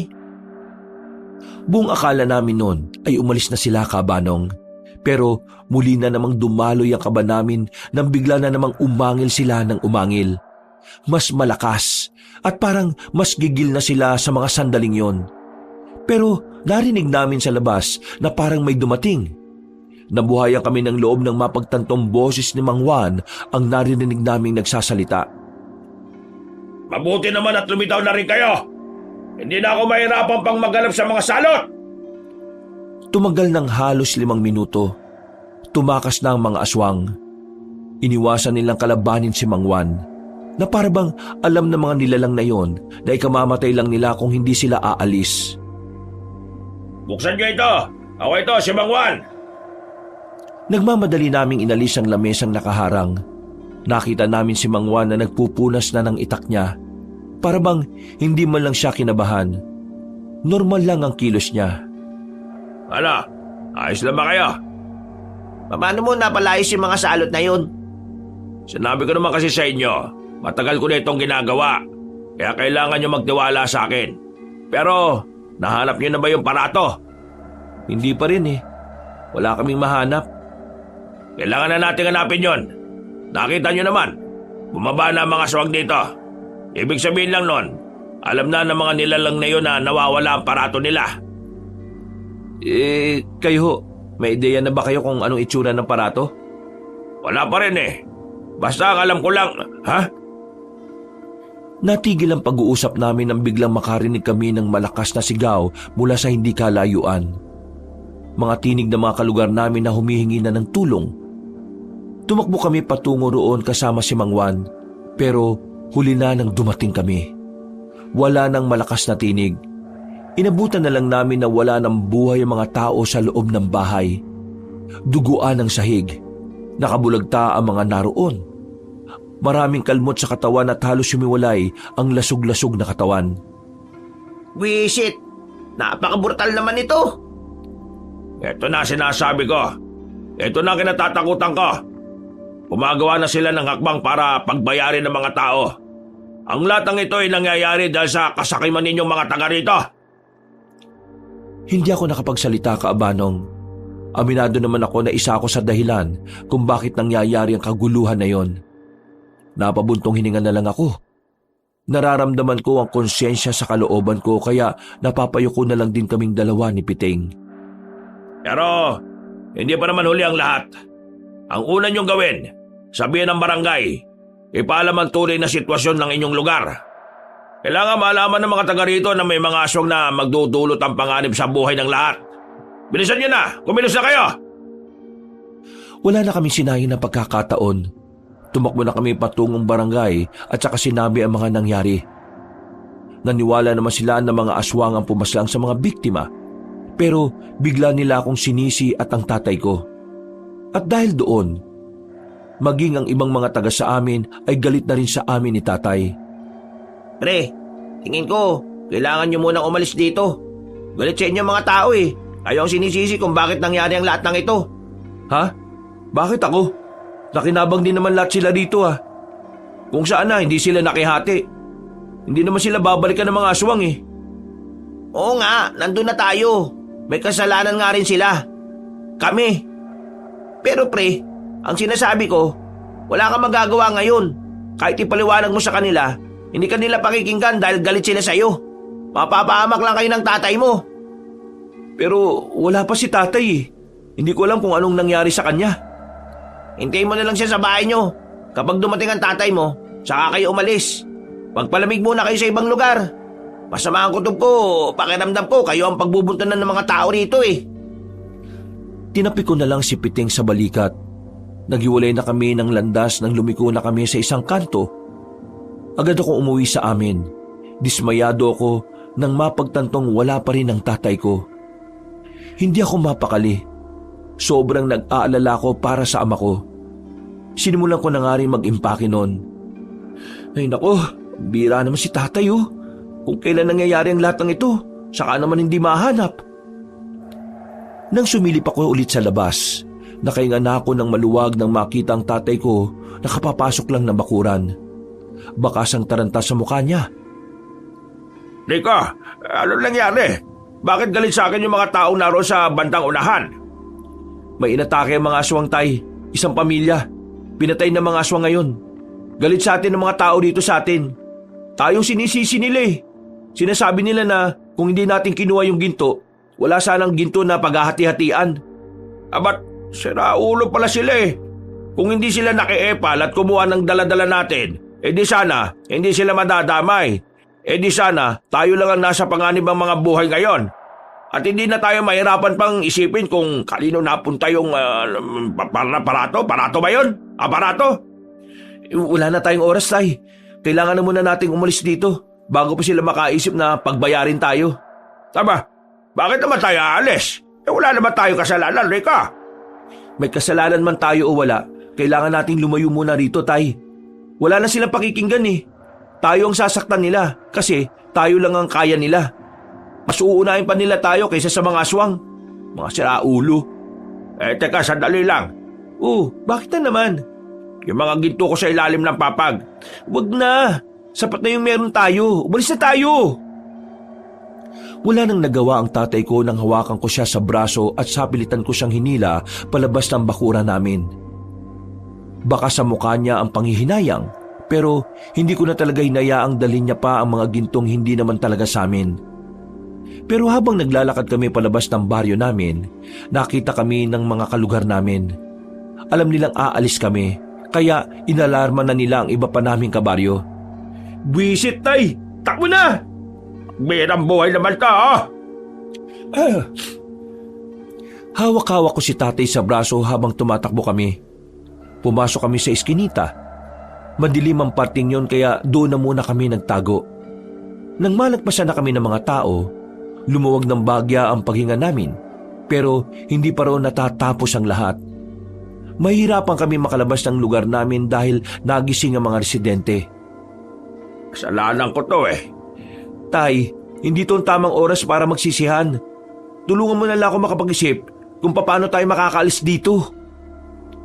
Halos 10 minuto rin kaming nakatago sa dilim sa parting yon. Pagsilip ko, wala na mga tao. Malayo sila sa amin kaya nilakasan namin ni tatay ang loob. Bilis, tay! Bilis! Teka, sandali lang naman. Matanda kasama mo. Hindi pa kami nakakalayo. Natanong na namin ang isa pang grupo ng mga residente. May dala silang mga sulo. Hindi ko alam kung kami ba ang tutugisin nila o ang mga aswang. Pero kahit na hindi naman nila kami nakikita, gumilid kami ulit ni tatay. Mukhang mahihirapan tayo, tay. Kasi ang tanda ko na, mabagal akong kumilos. Kung ikaw na lang kaya mauna, anak. Ha? Hindi ko kayo iiwan, no? Bakit ko kayo iiwanan? Hindi pwede. Matanda na nga ako. Magiging pabigat lang ako sa magtakas mo. Wala akong pakialam kung magiging pabigat ka. Isasama kita kahit dalawa pa tayo mapahamak dito. Talagang hindi mo ako kayang iwan eh, no? Paano na lang kung mawala na ako? Paano ka na? Tay, matatanggap ko naman na kailangan kong mabuhay mag-isa balang araw. Pero hindi ko matatanggap kung mamamatay ka sa kamay ng mga kalugar natin. Mas lalo na sa kamay ng mga aswang. Kaya isasama kita kahit saan. Kung sa bagay, hindi mo nga ako iniwan kahit na wala akong shot at hindi pa ako nakakapaghugas ng puwet eh. Baho mo nga tayo nun eh. Buti nakahanap ako ng malapad na dahon. Nagawa pa naming matawan ng mga oras na yon. Pero naging seryoso kami ulit nang matanong namin na parami na ng parami ang mga taong nagtitipon. Sinisigaw nila ang pagtugi sa mga aswang. Pero sinisigaw din nila ang paninisi sa amin ni tatay. Tama! Ang alin? Kailangan natin makita si Mang Juan. Eh, sino naman yon? Yung albularyo na tumulong sa amin kanina. Matutulungan niya tayo. Isa naman natin hahanapin yung taong yon. Bahala na. Basta tingin ko, nandito pa rin siya sa loob ng baryo natin, Tay. Paunahin kita makalis dito Magtago ka muna. Dalawang iniiwasan natin yung mga residente at ang mga aswang. Naintindihan niyo ba ako? Eh, akala ko ba walang iwanan tapos mauuna ako?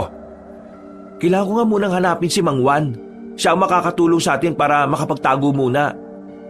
Eh kung wala na pala yung Juan na yun dito, ikaw naman ang mapapahamak. Hindi, malakas ang kutob ko na narito pa siya. Kailangan natin sumugal, Tay. Eh, wala na ba talagang ibang paraan, anak? Nag-aalala ko sa iyo Wala na, Tay. Kaya magtiwala ka sa akin. Magagawa ko to. Sa ngayon, isipin muna natin kung paano tayo makakalabas ng baryo. Muli kong sinuyod ng tingin ng paligid. May mangilan-ngilan pa rin akong nakikita. Pero dahil medyo malayo sila sa amin at hindi rin naman nakatingin sa direksyon kung nasaan kami, muli kaming naglakas ng loob ng tatay ko. Marahang kaming naglakad papunta sa kabilang banda. Nang makalagpas kami ay binilisan namin ng takbo. Sabay tago ulit nang may makitang paparating. Anak! Oh, bakit, Tay? Nak, sa likod mo! Ano pong nasa likod ko, Tay? Nak, may aswang! Pagharap ko, bigla na lang akong dinamba ng lalaking aswang. Hindi ko napansin na may nag-aabang pala roon. Umibabaw sa akin ang aswang na yon at pilit niyang inilalapit ang bibig niya sa leeg ko. Sinubukan ko siyang suntukin sa ulo, pero masyadong matigas ang bungo niya. Tay, tulungan mo ako! Huwag kang matulala dyan! Natauhan ng tatay ko. Dinampot niya ang 2x2 sa gilid. Hinampas niya ang aswang. Ang kaso nga lang, bigla yung umilag. Ako ang tinamaan sa hita. Pinilit kong tumayo kahit na iika-ika ako. Ang aswang naman ay agad na umakyat sa bubungan. Ilang sandali lang, narinig na lang namin na may mga tao nang nakakita sa aswang na yon. Agad kaming sumiksik ng tatay ko sa sulok ng bahay. Nagkagulo sila dahil sa aswang. Hinabol nila yon habang kami naman kumuha lang ng tamang pagkakataon. Lumabas kami ulit nang masigurong wala ng mga residente. At habang papatakas kami, bigla na lang merong umilas sa aming dalawa papunta sa dilim. Shh! Huwag kayo maingay. Ha? Mang Juan? Sinabi nang huwag maingay Nanahimik kaming dalawa ni tatay.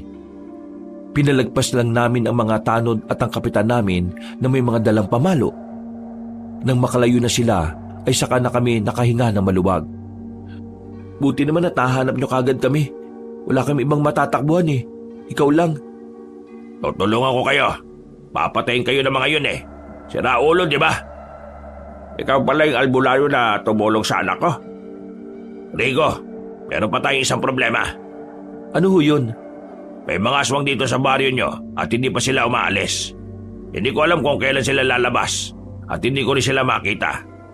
Kung sana magkaisa mga tao na tugisin sila, kakailanganin ko sana ng tulong nila. Hindi ko kaya mga aswang kung mag-isa lang ako. Anong binabalak nyo? Wala akong magagawa. Kailangan muna nating iwan ang baryo na ito.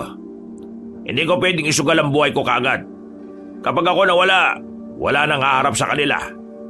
Kaya mag-iisip muna ako ng mas magandang plano.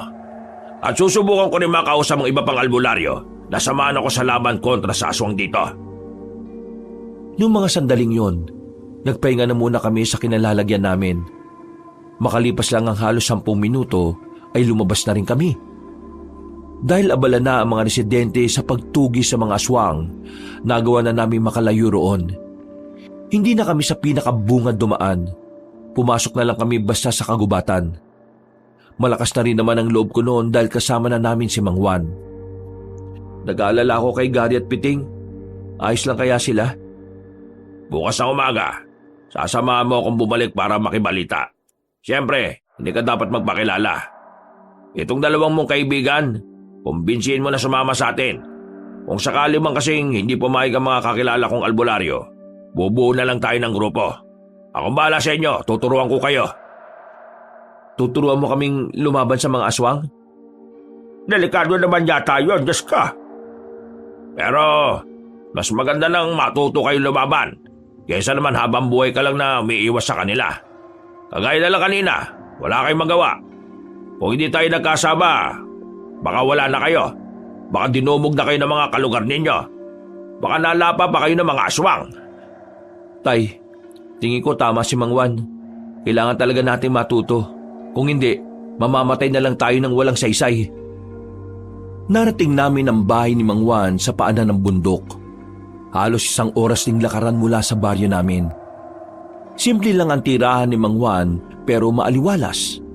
Doon na rin kami nagpalipas ng gabi. Sa kabila ng mga nangyari, nakatulog naman kami ni tatay ng maayos. Ramdam na ramdam kasi namin ang matinding pagod. Dakong 7:00 na ng umaga nang magising kami.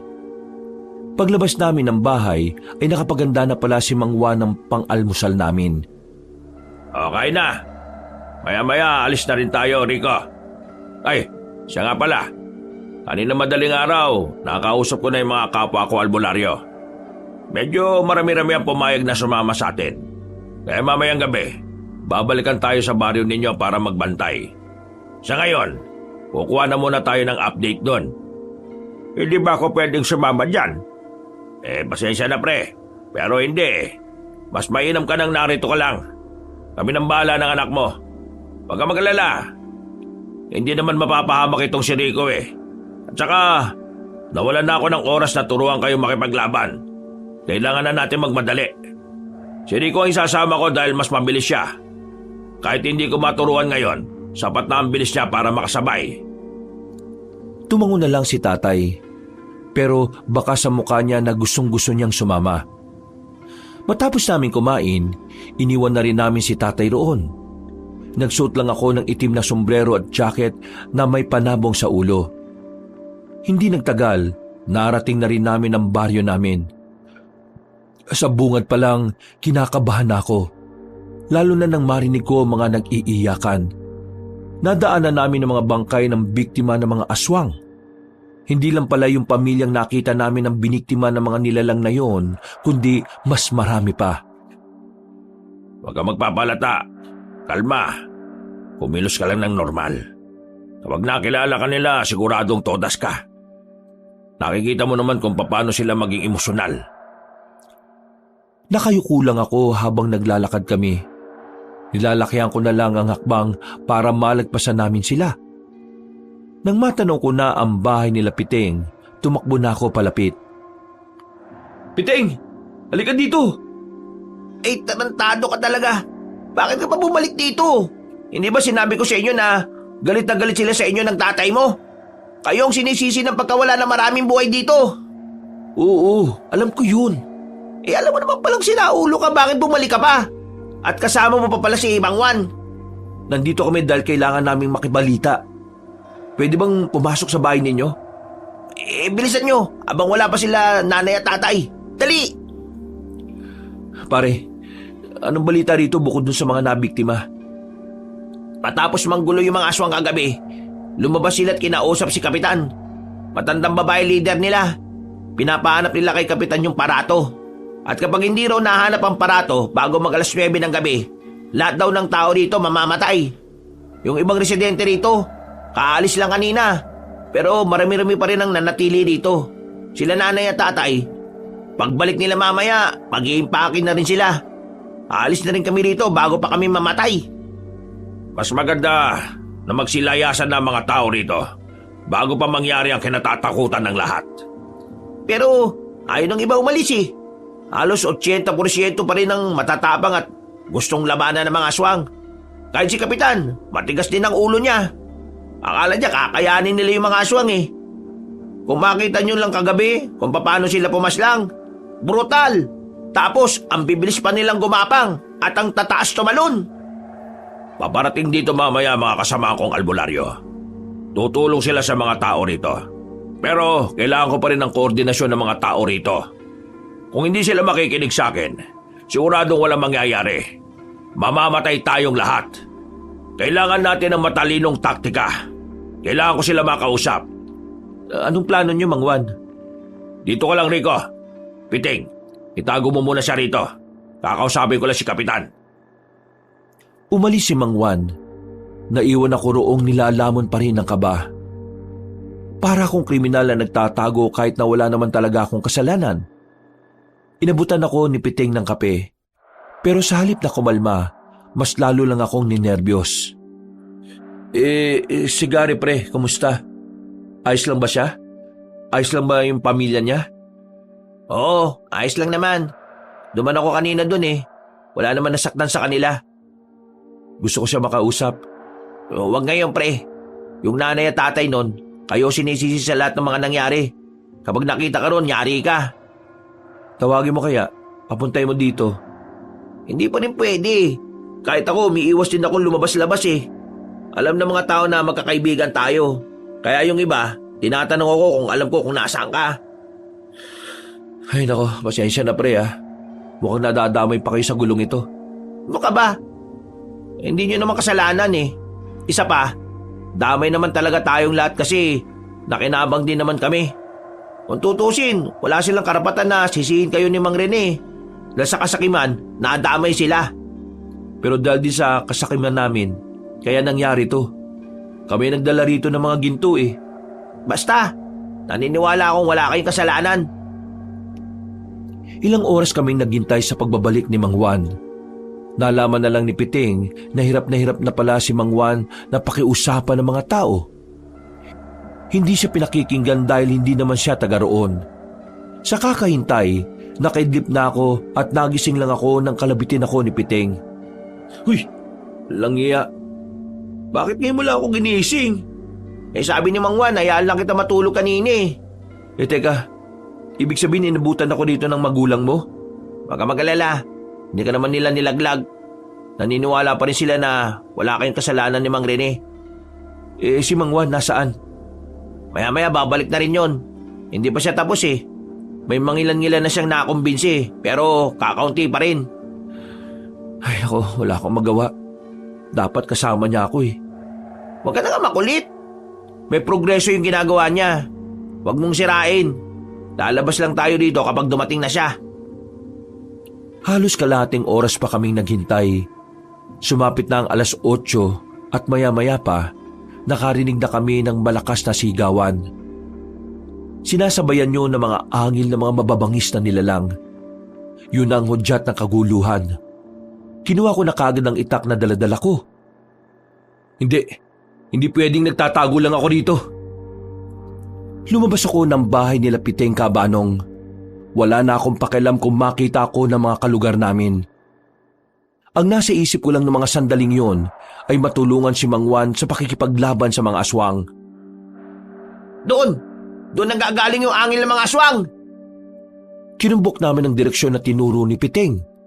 Pagdating namin doon, nakita namin ang mababangis na nilalang na kinakalaban na ng mga tao. Walang kalaban-laban ng mga naroon. Unti-unti silang nalalagas habang pinagpipiestahan ng mga aswang ang katawan nila. Sa isang iglap, ang tapang na inipon ko ay bigla na lang nawala. Parang naglaho ang lakas ng loob ko. Nanlambot bigla ang tuhod ko. Natulala, nabalisa.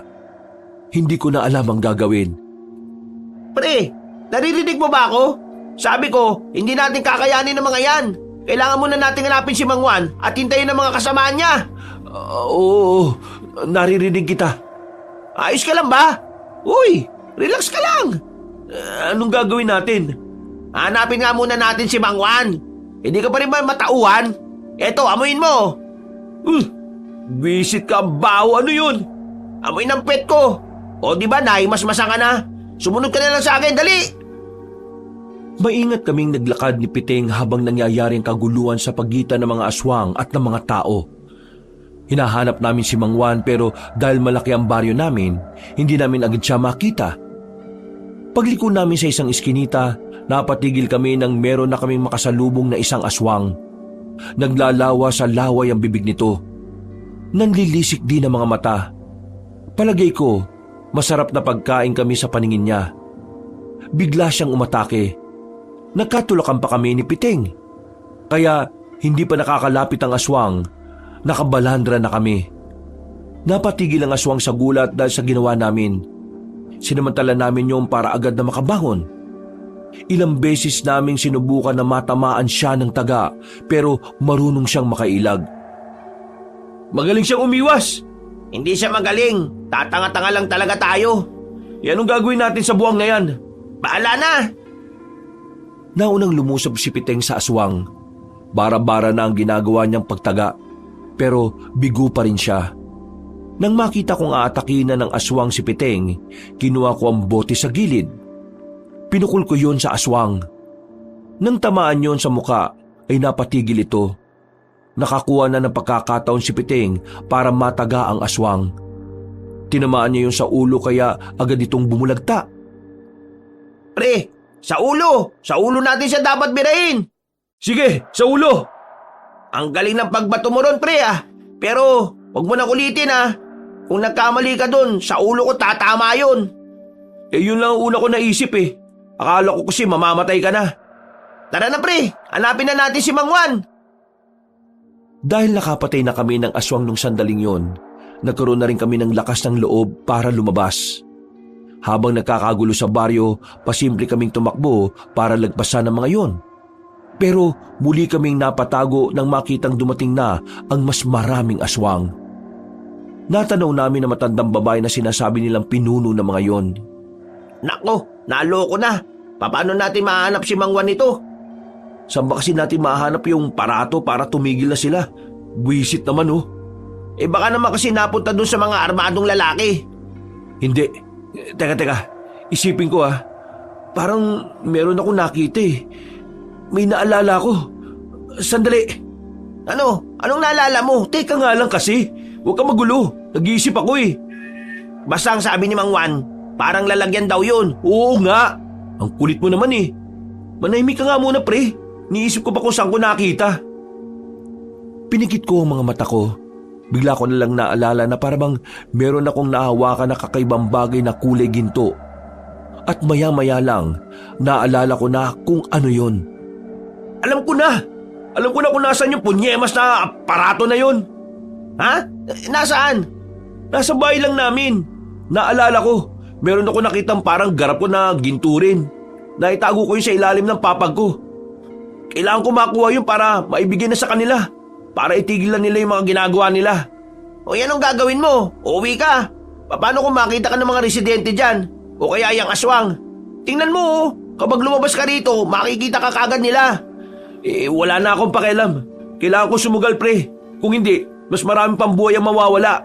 Dito ka lang. Ako nang bahala. Uy! Visit ka! Teka! Wala nang nagawa si Piteng nang tumakbo na ako palabas sa pinagtataguan namin, Kabanong. Karipas ang ginawa ko para lang makarating agad sa bahay namin. Pero sa kasamaang palad, nakita ko ng mga aswang. Pati na rin ang matandang babae na pinuno ng mga aswang. Pero wala akong pakialam. Ang tanging nasa isip ko ay ang makuha ang parato at maibalik na sa kanila. Matagumpay ako nakarating at agad kong kinuha ang parato sa ilalim ng papag ko. Napangiti na lang ako kasi akala ko matitigil na ang kaguluhan. Palabas na sana ako ng bakuran nang biglang dumating ang matandang babae. Kasama niya ang iba pang aswang. Nanlilisik ang kanilang mga mata. Ramdam na ramdam ko sa kanila ang gigil. Huwag niyo ako sasaktan. Nakita ko na yung hinahanap niyo. Di ba ito yon? Parato ba ang tawag dito? Ito oh. Binabalik ko na. Paglapastangan sa kultura at paniniwalang espiritual ang ginawa niyong mga tao. Mga wala kayong moral. Teka lang. Hindi mo naman kailangan magalit. Ito na nga oh. Di ba ito naman ang dahilan kung bakit kayo narito? Ito na. Kunin niyo na. Kahit ibalik mo ang parato, hindi nyo na may babalik ang sinira nyong dangal na mga namayapa naming mahal sa buhay. Niyurakan ninyo ang kanilang mga kaluluwa. Ninakawan, pinagsamantalahan at sinaktan nyo pa ang nagbabantay sa kanilang mga kaluluwa. Walang kapatawaran ang ginawa nyo. Tunay nga na mga tao ay tunay na mga demonyo. Teka, sandali. Hindi naman kami ang nagnakaw talaga eh. Nakuha lang naman namin yung mga kayamanan doon sa leader ng mga armado. Paano mo nasabi na hindi nyo ninakaw? Buong baryo nyo ang nakinabang. Hindi lang ito tungkol sa parato at sa mga kayamanan na kinuha nyo. tungkol na ito sa pambabastos niyo sa aming lahi. Kaya humanda kayo ngayong gabi. Lalong-lalo ka na nagtago ng parato na yan. Pipira-pirasuhin ka namin! Mga kasama, paslangin niyo ang binatang yan! Nanigas na lang ako sa kinatatayuan ko nang makita kong palapit na sila sa akin. Para akong nilagnat sa sobrang takot. Buong akala ko kasi ay magiging maayos na rin ang lahat. Pero nagkamali ako. Napagilid ako nang makita kong may mga palasong tumarak sa mga aswang na nasa harapan ko. Kasunod noon ay nagpulasan na rin silang lahat. Pati ang matandang babae naghanap na rin ng mapagtataguan. Habang ako naman ay sumiksik lang sa gilid ng pintuan namin. Rico, ayos ka lang? Mang Juan? Wala nang silbi ang parato na yan. Gusto na talaga nilang burahin ng mga tao rito. Kaya lalabanan natin sila. Mga kasama, habulin niyo ang mga aswang! Umalis na sila, Mang Juan. Ako naman ay naiwan pa rin sa kinauupuan ko at habol-habol pa rin ang hininga. Nanlalambot pa rin ang tuhod ko ng mga sandaling yon. Ramdam na ramdam ko pa rin ang takot. Pumasok ako sa bahay. Hindi ko makalma ang kalooban ko kaya naisipan kong uminom na lang ng tubig. Pero laking gulat ko nang makita ko na ang matandang aswang sa loob. Hinintay lang pala niyang makaalis si Mang Juan. Ha? Paano ka nakapunta dito? Akala mo may hahayaan kitang mabuhay? Ikaw ang dahilan kung bakit may gulo. Ikaw ang may pasimuno ng lahat. Hindi totoo yan. Kung ano man ang mga narinig mo sa mga tao dito, mali yun. Wala akong tiwala sa mga tao. Kaya wala akong pakikinggan sa sasabihin mo. Humanda ka. Ako mismo ang lalapas sa... Sandali lang! Nagulat na lamang ako nang biglang lumabas si tatay mula sa kusina. Bitbit niya ang isang tabo ng asin. Sinaboy niya yon sa matandang aswang at dahil sa ginawa ng tatay ko, halos mangisay-ngisay ang aswang na yon. Parang napapaso ang balat nito base sa nakikita namin ni tatay. Walang iya kang aswang ka! Wala kang karapatang pagbantaan ng buhay ng anak ko! Buong akala namin ay mamamatay na sa asin ng matandang aswang. Pero makalipas lang ang halos 2 minuto, nakarecover siya kahit nalapnos ang balat niya. Talagang ginagalit niya ka! Anong akala niyo sa akin? Mahina! Mamamatay lang sa asin! Mga hibang! Kinuha ko na ang itak sa gilid. Kahit na alam kong hindi ko kakayanin ng aswang na yon, humarang pa rin ako kay tatay para akong humarap. Tay! Ako naman ang bahala sa inyo! Nagsimulang gumapang ang aswang at lumundag palapit sa amin. Pero laking gulat namin nang bigla namang lumitaw si Mang Juan sa pintuan. Tinaga niya matandang aswang sa binti. Nang mapadapa yun, hindi na nagdalawang isip si Mang Juan na tadtarin ng taga. Pero nagawa pang makadistansya na matanda. Dumaan yun sa bintana. Tatakas pa sana matandang aswang pero hinabol ito ni Mang Juan. Merong kinuha si Mang Juan na kulay pilak na kutsilyo. Itinarak niya yun sa katawan ng matandang babae at ilang sandali lang, tuluyan ng nalagutan ng hininga ang aswang. Rico, bantayan mo ang tatay mo. Aasikasuhin lang namin yung mga natitira. Wala na itong pinuno. Madali na lang yung mga yon. Umalis si Mang Juan, pero kaming dalawa ng tatay ay nasa bahay lang. Natatanaw pa namin ang bangkay na matandang aswang na nakadapa sa lupa. Kahit na alam namin patay yun, hindi pa rin namin magawang maging kampante. Makalipas ang halos 1 oras, tuluyan na ring nawala ang mga angil ng aswang sa baryo namin. Isang senyales na ang mababangis na nilalang ay natalo na rin ang mga kasama ni Mang Juan. Tay, ligtas na tayo. Wala na kayong dapat ipag-alala. Wala na ba mga aswang? Wala na. Nang masiguro nila Mang Juan na napulbos na nila ang mga nilalang na yon, binalikan na rin nila kami. Kasama na rin nila si Piteng. Kinaumagahan, nangangamoy sunog sa baryo. Sabay-sabay kasing sinilaban ang katawan ng mga aswang. Ang mga residente naman, hindi pa rin nila kami napapatawad. Kami pa rin talaga ang sinisisi nila. Kahit na anong paliwanag namin sa kanila, ay galit pa rin sila sa amin. Ang maganda nga lang sa nangyari, hindi na sila marahas. Kaya naman, para makapamuhay kami ng tahimik ng tatay ko, naisipan na lang naming manirahan sa bayan. Sigurado na ba kayo? Hindi na talaga magbabago ang isipan nyo? Alam nyo naman, hindi na kami matanggap ng mga tao rito. Kaya mas maganda na rin siguro kung lalayo na lang kami. Pare, pasensya na pala sa inasal ko ha. Wala akong nagawa para tulungan kayo. Inuna ko pang maglaklak. Habang tulog ako, marami na palang napapahamak. Pare, wala kang kasalanan. Kami nga ni Piting na mulat, wala rin naman kaming nagawa eh. Ang sinasabi ko lang, hindi mo dapat sisihin ang sarili mo. Wala namang may gusto sa nangyari eh. Basta kayong dalawa, magpapakabait kayo ha. Makikita pa rin naman tayo eh. Pwede naman kayong pumunta sa amin kapag may oras kayo. Kailangan lang talaga namin tong gawin para na rin sa katahimikan nila. Oh, paano? Alis na kami. Nilisan namin ang baryo na naging parte na ng buong pagkatao namin. Kahit masakit, kailangan namin gawin yon bilang paggalang na rin sa nararamdaman ng mga taong nabiktima ng mga aswang. Namuhay kami ng payapa ng tatay ko nang nasa bayan na kami. Si Mang Juan ang naging sandalan namin dahil malapit lang din ang isa niyang bahay sa bayan. Kabanong, sa mga nangyari, napagtanto ko rin na talagang iba ang naidudulot ng kahirapan sa buhay ng isang tao. Dahil sa kahirapan, nagagawa nating mapag-isip ng mga bagay na hindi naman dapat. Dahil sa kahirapan, madali tayong nasisilaw sa mga alam nating mali pero makakapag-unlad sa atin. Mabuti na lang talaga, mabait pa rin sa amin ng Panginoon. Dahil sa kabila ng mga nangyari, nakasama pa rin kami ng tatay ko. Tatapusin ko na po ang aking kwento. Hanggang dito na lang po, and more power sa inyong channel. Marami pong salamat at pinagpalang araw po sa inyong lahat mga kabangers at mga kayanggaw. Mga kabangers, mga kayanggaw, si Kabanong po uli. Ayun, maraming salamat po sa pagsubaybay sa ating bagong kwento. Pero kung nabitin kayo, baka naman po pwedeng mabisita nyo naman yung isa po nating channel, yung Pamela Clamil na channel. I-search nyo lang po dito sa YT. Ako din po ang nagnanarrate doon bilang si Lolo Pael at minsan ako po ang nagnanarrate. Maganda rin po yung mga kwento doon. At pag bumisita po kayo, huwag niyo pong kalimutang pindutin yung subscribe button kasi kukunti pa lang po nagsusubscribe doon eh. Kaya sana po pakisuportahan.